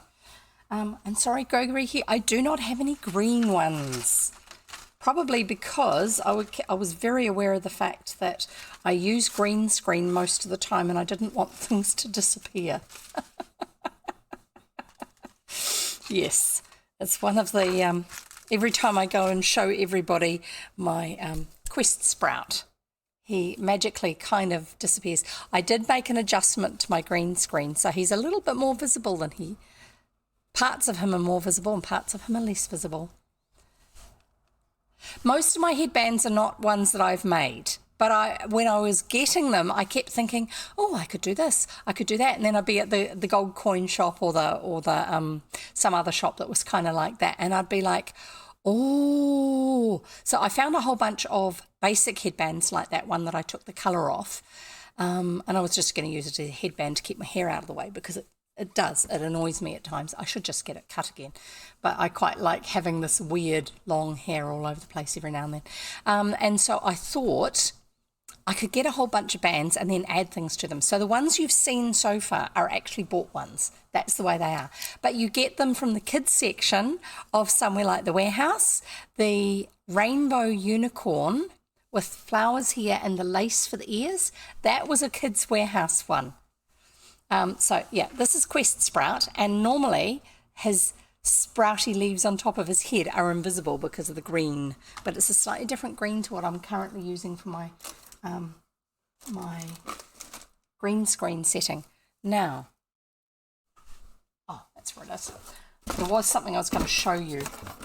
There's a very easy headband. It's a little bit fiddly, but it's very easy to do. That I figured out the other day. Just closing up a box so I can get it out of the way. This is the one that I pulled apart, which is the other pink sequin unicorn horn one, because it's made in several different parts. So I've got the ears for it somewhere. I've also got these bath scrubbers and they're amusing. So I thought what would work really well is this. Hang on.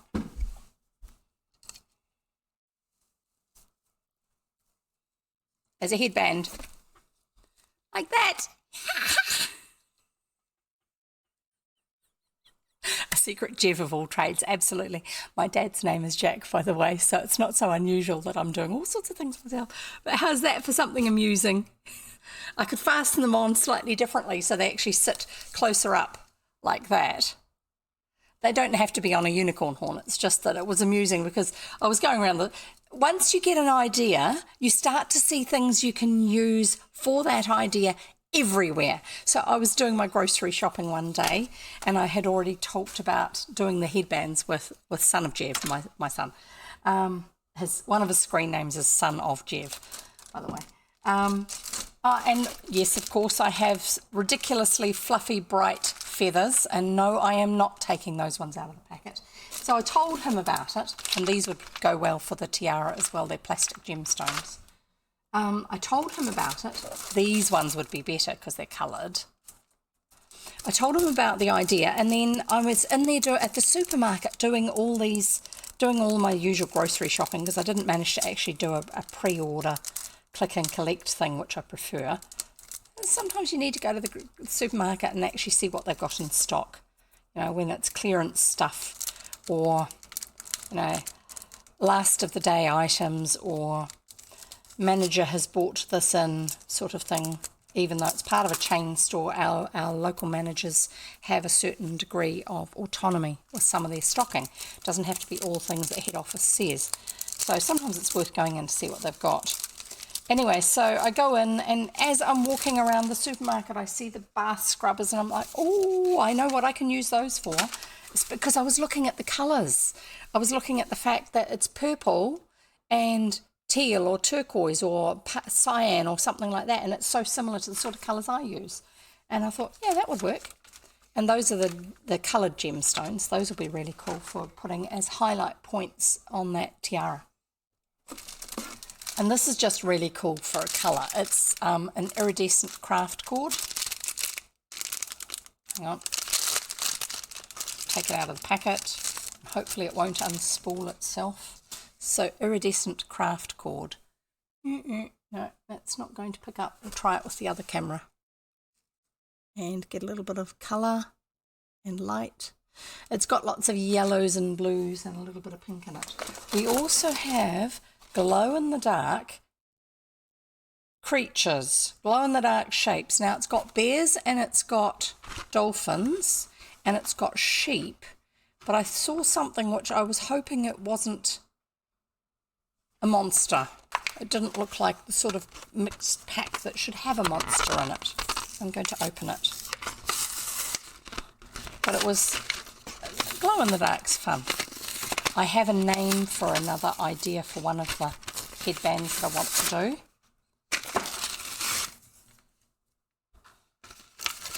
Just throwing in the general direction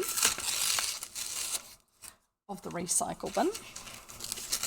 I'm hoping that it was just a bear's leg and foot, not a giant spider. No, it's a running rabbit. It's a, turn it around the other way. Hi, Lemon, good to see you here. There you go, it's a running rabbit. That's what it is. I wasn't sure what it was, but I saw this bit and I thought, no, please don't let that be a giant spider. Not in the glow-in-the-dark stuff that I want to use. So we've also got a bear. I'll get these out of the tools out of the way so I can put things down. I'm going through, run rabbit, run rabbit, run, run, run. Very good, and I'm not going to sing. I'm going through the different materials for making additional headbands, so as channel point redemptions at the moment. So I've got the ducks in different sizes. And we've got dolphins in different sizes. Oh, this looks like 3 different sizes of dolphin. No, 2 different sizes of dolphins. Got those. Get those out of the way. We've got sheep in 2 different sizes. We've got teddy bears in 2 different sizes. And we've got 1 random rabbit. I have no idea why. I mean, you get stuff from somewhere like Gold Coin, and of course it's going to be really random. I don't know why that surprised me, but anyway. Sheep, there it is, sheep. Speaking of ducks, I have a selection. Did you know I have a selection of little rubber plastic ducks? Yes, I got the cam issue figured. Part of the problem was because I had put my stream cam underneath the layer for this cam here. And of course it wasn't showing. The frame was that it was meant to be in, but it was in the wrong place in the stack on OBS. So so there's those glow-in-the-dark ones. So I haven't figured out what to do with those. They might just end up going in the background here, just sort of glowing. Yeah, layers can mess stuff up. And just for extra fun, we have these bright colours of pom-poms and chenille pipe cleaners. And also there's the orange, yellow, purple, blue, pink and green, and they don't show quite the normal way. Yeah, I thought that particular puzzle would be amusing for what we're focusing on today. Yeah, so we've got a mixed packet of googly eyes here, and then we've got all these ones here, which are the in-between size, and then the really big ones here as well. And what is really fun, if you ever get a chance, get too many googly eyes, don't consider it too many. I'll tell you what you do. I'll just find what I need first. Hang on. What you do is you go to Gold Coin or wherever, maybe the hardware store. If you're in England, the ironmongers. I'm just getting the fluff off because it's underneath. It was underneath the other half of my desk. And you get a packet of magnets with self-adhesive on the back. Sorry, past shelf date. I will copy and paste that again for you. Past shelf date likes writing long posts, and occasionally they get timed out because of the length. Otherwise, what we do is I copy and paste it back in because it's really hard to remember what you wrote when that happens. Copy. Actually, no, I'll do that so you can see who it's from. And otherwise, they Burma shave them, where it's like, you know, short, punchy little statements or pieces of statements. So past shelf date had said, I think it's a little funny that Terry Pratchett's Ankh-Morporkian coinage, which was goldish, has come to life in a New Zealand dollar store, and with the US Sacagruish spelling dollar coin. No worries about it. So yeah, I'm going to have to keep an eye out for that, actually, by the way. And if you find a link for that like especially with the picture and that sort of stuff, the length of the post, Lemon, I have a limitation of 150 characters on any one post unless someone's a VIP or a mod. Just it keeps chat flowing when there's lots of people talking, but it also eliminates a whole lot of spam bot posts, because almost all of the posts that spam bots put up are more than 150 characters, and it saves effort for the moderators if you've got a really busy chat where you get a lot of that happening. Yeah. So magnets, get magnets, especially ones with self-adhesive on the back, and then you get your googly eyes and you put the magnets on the back of the googly eyes, and you keep pairs of them handy in your pocket when you're going somewhere. And if you find any steel objects, like there's in part of England, there's a certain type of puzzle. I'm looking at the puzzle on the other screen. Telephone box that is steel framed. And so what you do is you use the magnets to stick the eyes on the phone box, or the pillar box, the post box, or anything else that's got a lot of steel in it.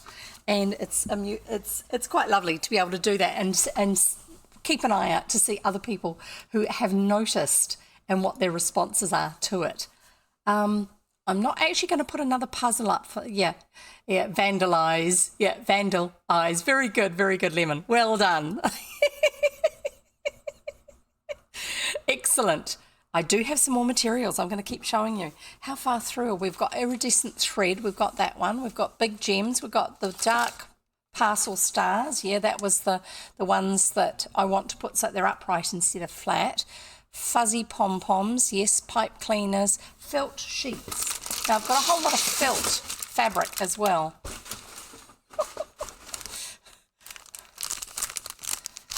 So, felt. That, by the way, is super bright pink. Coleslaw's redeeming another ears.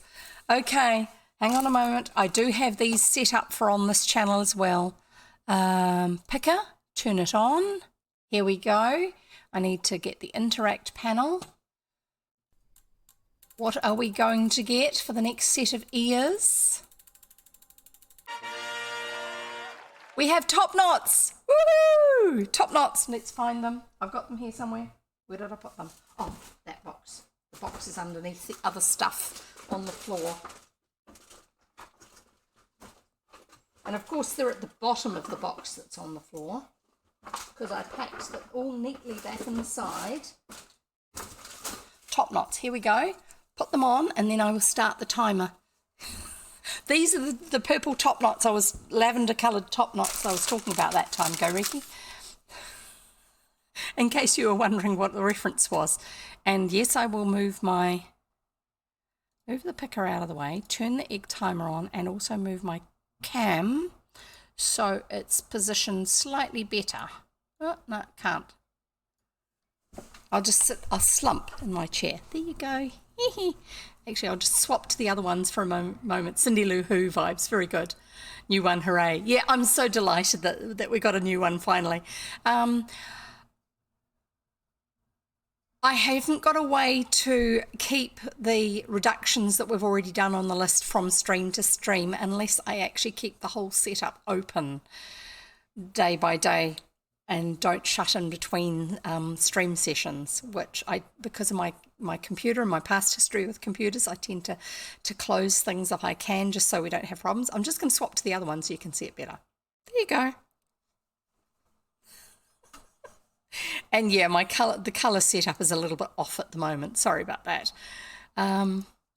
So I shall get the egg timer going. Oh, it's on the wrong side of that, the list. I shall turn the materials list off and start the timer. Here we go. Now, here's the felt. I'll show you the felt because it's about A4 size, which is quite handy. They've even given you little shapes in the back. You can't see that because of the plastic. As a template, they've given you shapes for cutting out. Do it in this one.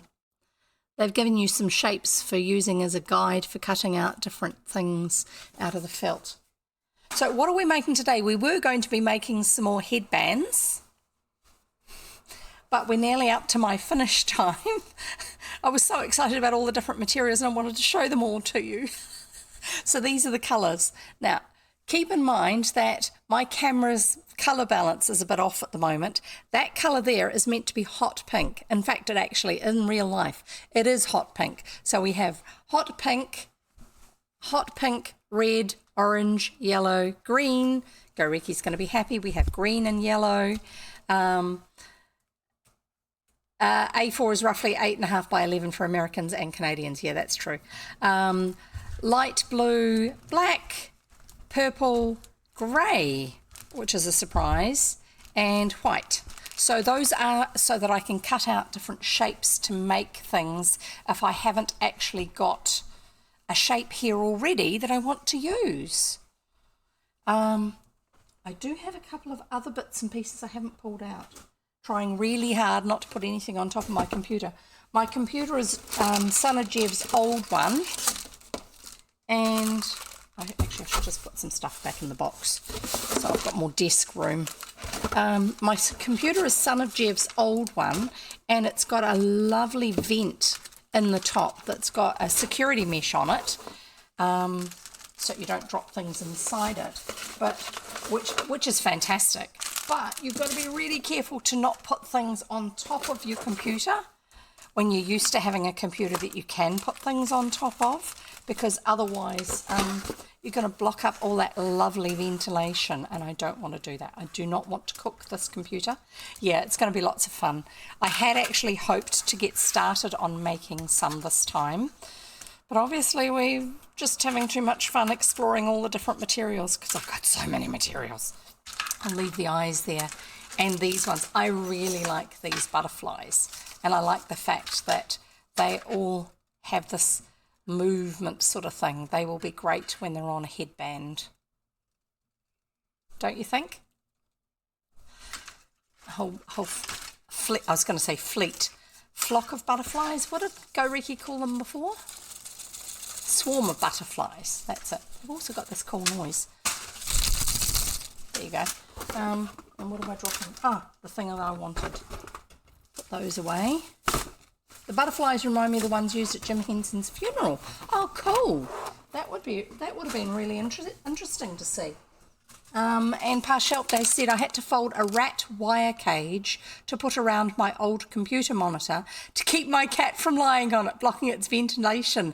Yes, very smart idea.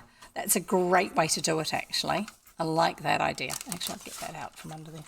That's very sensible. So there's an iridescent elastic which is on my materials list. You can tell I'm used to talking about boats and vehicles and stuff, being on building sites. Yes, I grew up in hanging around male-dominated workplaces, just because the way my brain works, all the logic involved with those things was much more interesting than the fluffy, frilly, making clothes and doing typing and working at the bank and the chemist, because you could get cheap makeup when you worked at the chemist. Was not me. So I hung around Dad's building sites and all that sort of stuff, and I did technical subjects at school where I could, when I was allowed to. So this is all elastic, and you've got in different shades of so you've got obviously got a rainbow one there, and then a more blue focused rainbow, and then copper, and that one's just silver. Clearer picture, maybe, kind of. It just shows the detail a bit better. And some hair clips, just because, you know, we might need hair clips to make some of these work.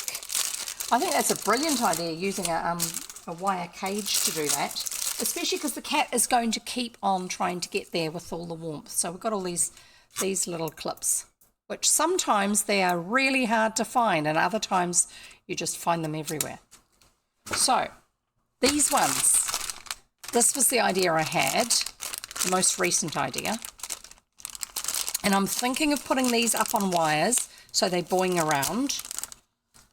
And these ones are glow flakes, not snowflakes. These are glow in the dark snowflakes. So I reckon I could do something with glow flakes. What do you reckon? Cool? Cool idea? I wonder where somewhere I've got a torch that's actually a black light and I can't spot it. That's a good idea, Goriki. Goriki says, I used to lay my head on my cat when she'd get in the way. Didn't they take long to find another spot? That's very, very smart. Very smart idea. So, I mean, I can see why these are at the gold coin shop, because they've got little bits poking up that shouldn't be. There you go. Ear bands or ear pom-poms, top knots off. There you go. That's what they look like up closer. I'll put those with the other ones I've already done, which are up here somewhere. Right. And I'll get that one out of the way for you. Next time you check out all your stuff, you can probably also add ASMR to your tags. I'm getting a little bit of serotonin boost from the crinkling, LOL. I'm going to have to drop some tags so I can put them in. I'm quite happy to put ASMR as part of it. I have a friend, another streaming friend, who actually suggested, when I was trying to figure out what I was going to list under, before I knew we had a category called Reading Fun. And so initially when I was reading as just chatting, because I did not find reading fun for a very long time. And then I came across a few different ones. Play Carrington, who's part of Codex, our reading team. You can see the logo right down in the bottom of the corner of the screen, among other things. And so I started looking at what other things people were listed as, what categories they streamed under, because it will often show you when you're on their homepage on Twitch what they are. And that was when I first actually started to see that there was reading fun as a category. So I switched from just chatting to reading fun, because all I was doing was reading, and my chatting was a lot shorter back then. But if you have a look at the tags actually I don't know if you can look at the tags I've got. If I have a look at the tags I've got,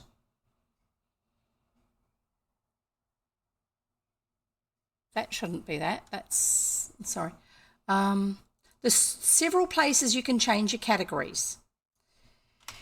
And it doesn't update them all at the same time when you're looking at them. Oh yeah, you can see them because they show up in your mod view. I suggest one of the pride flags for a headband. Yeah, I was wondering about that sort of thing.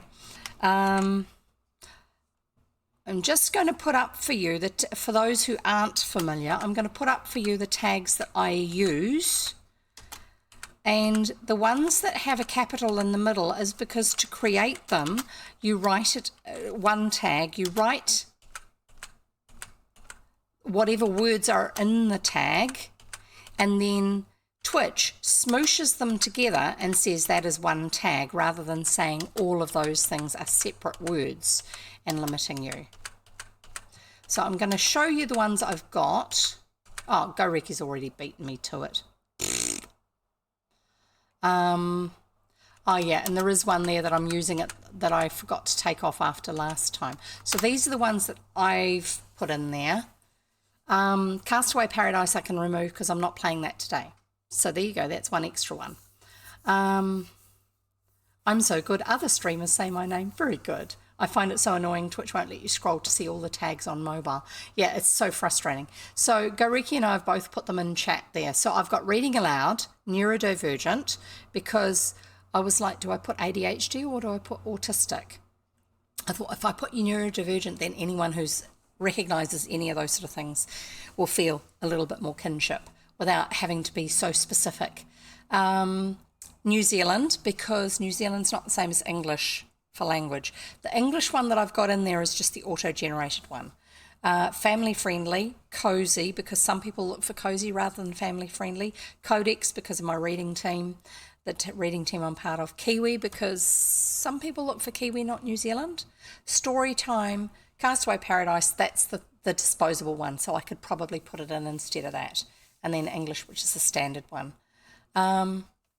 And that is because I chose to reuse the tags that I used to use when they had standard ones available, because people still look for those standard tags. And it's great being able to create your own tags, but if people don't know to look for those tags, you're kind of stuck. They will not find you if all you've got is your tags that you created. So these are glow in the dark. That's where I was going. I'll just see if I've got another torch that will help us to shine some light on them. Unfortunately, not my little black light one. I do not know where it is. It's probably behind my monitor somewhere. No, that one's not working. Get the other one. These are gold coin jobbies, and these are supposedly glow in the dark if you leave them sitting in the sun long enough. So if I go like this on some of them for a moment, and then I'll turn off the lights and you should be able to see them. Yeah, a UV black light would be a really cool thing. I want to see if I can get something that's UV or black light that gives a bigger amount of light than just a little torch, because my UV light is one of these, but it's specifically a UV light producer. And Joel son of Jeff has a banker's UV black light. In New Zealand in the old days, they used to, when the bank tellers literally wrote what your transaction was in your bank book for you to say what the balance was. What colour's your one, Go Riki? Do you have a green one like me? Anyway, so they would take it to check it was you. They would take your bank book and half fold back the cover, because the signature was up near the stitching in the centre of the book, and then hold it tightly underneath the black light. And it's a little wee short tube about this long, about the size of one of these. And and I have, Go Riki says, I have an all green, a blue and an orange. Oh, very good. You've got some diversity in your colours there. And 2 UV ones, great. My UV one actually came with my I've got a set of Sharpies that I'm turning these off so you can see when I turn this light off. It's not going to glow. It's meant to glow. These are meant to be glowing. I'm disappointed. Anyway, I need to leave them in the sun for a lot longer anyway, or find my UV light. Oh, you did? Okay, well, not quite enough. Yeah, the rubber on the lights should be GID too. Yeah, these glow in the dark, definitely. That's why I had them initially, was because they used to sit in certain rooms in our house. And as long as I remember to keep the batteries, fresh batteries in them, they were good. So that we could find them if we ever needed to. Thank you, for that, everyone. That's really good. Yeah, the glow in the dark ones, I got given a set of 24 Sharpies, different coloured Sharpies. Sharpies are brilliant for using on fabric because they don't wash out. Unlike things like, there's another brand, Rapid? There's another brand that used to be a common marker in New Zealand, but when you wash it, it bleeds, whereas the Sharpies don't. But they also had 4 neon colours or 4 glow-in-the-dark colours that came with it. And so the torch came with it as a way to activate them for a few minutes sort of thing. Anyway, so really cool. That's all the materials in my box because I've gone and stacked everything else back in the box. I look forward to making some stuff next time and reading you another story. And hopefully we will get a short New Zealand story in as well. We'll see how we go with that. And I'm going to sign off now and say thank you so much, everybody, for being here and all the fun. And I really love those particular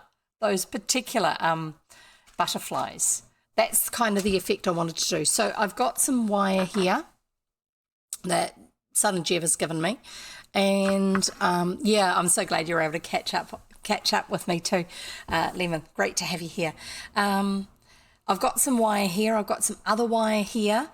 Yeah, I'm amazed at how cheap they are too. If I come across some more, I might tuck them away somewhere. And if I ever send you a care package, I'll chuck some butterflies in. You can wave them at your classroom kids. Yeah, the amount of extra parts in those compared with the standard plastic print things is just mind-blowing for the price that they are. So I was going somewhere. What was I going to say? For those who don't know, this is ADHD in action. Great to have everybody here. Lots of fun having you all here and just sharing all these bits and pieces with you. So that was what I was going to say earlier on, is I want to make something with glow flakes on it in the way of the headband. I don't know, maybe a whole lot of them just all sort of stuck together. If anyone's wondering, I do have hot melt glue and a hot melt glue gun. And I've got double-sided tape. I've got packing tape, clear, cheap packing tape. Usually works really well for holding things on, far better than the fancy stuff. I'm just showing off these butterflies. I really like them.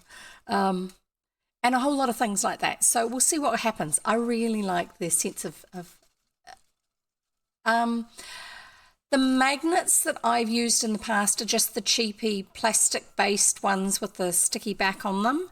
And I've also used the ceramic ones, which are stronger, and put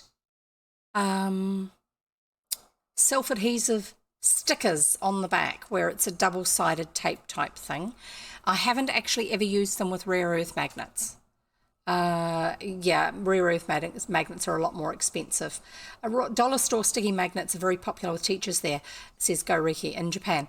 Yes, they would be. They'd be fantastic for that sort of thing. As rare earth is, if you've got something that's stainless steel, rare earth magnets will probably hold to that. Normal magnets won't. The actual iron content in stainless steel is not significant enough for a normal cheap self-adhesive magnet or even the ceramic magnets to hold well on. So I'm going to leave you with the image of my dancing butterflies and head off. We're going out for dinner tonight. I've got vouchers that someone gave me as a thank you for something a while back, and they're going to expire, so we need to go out for dinner tonight and use them. And I look forward to seeing you next time, so that's in 2 days' time. For me, it will be Wednesday at 3 p.m. New Zealand time. For you, I'm not sure what it will be because it depends on whereabouts in the world you are. I know some of you are in North America and some of you are in Japan, and probably other places even further afield than that. I shall have a yum dinner. I am taking my husband with me, and I'm taking son of Jev with me, and we're going into our local, it's kind of a fancy restaurant that they have at the pub, but they also have another section called the lobby, which they have kept open when the restaurant itself was shut for a while, and that apparently is better than the main restaurant because you get smaller plates and so you can choose a broader selection of things. And so that's what we're going to be doing for dinner tonight. And so I will see you in 2 days' time. I look forward to seeing you. Zeus is from Mount Olympus. Excellent, of course. Fabulous. I'll see you next time. And if I can't see you next time, I'll see you whenever you manage to make it. I do know that there's somebody else was hoping to pop in sometime and hasn't been able to this time. Hang on.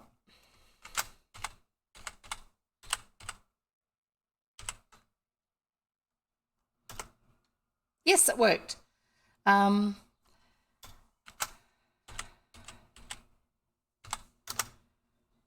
just giving you a couple of people that you can, if you haven't already, go and follow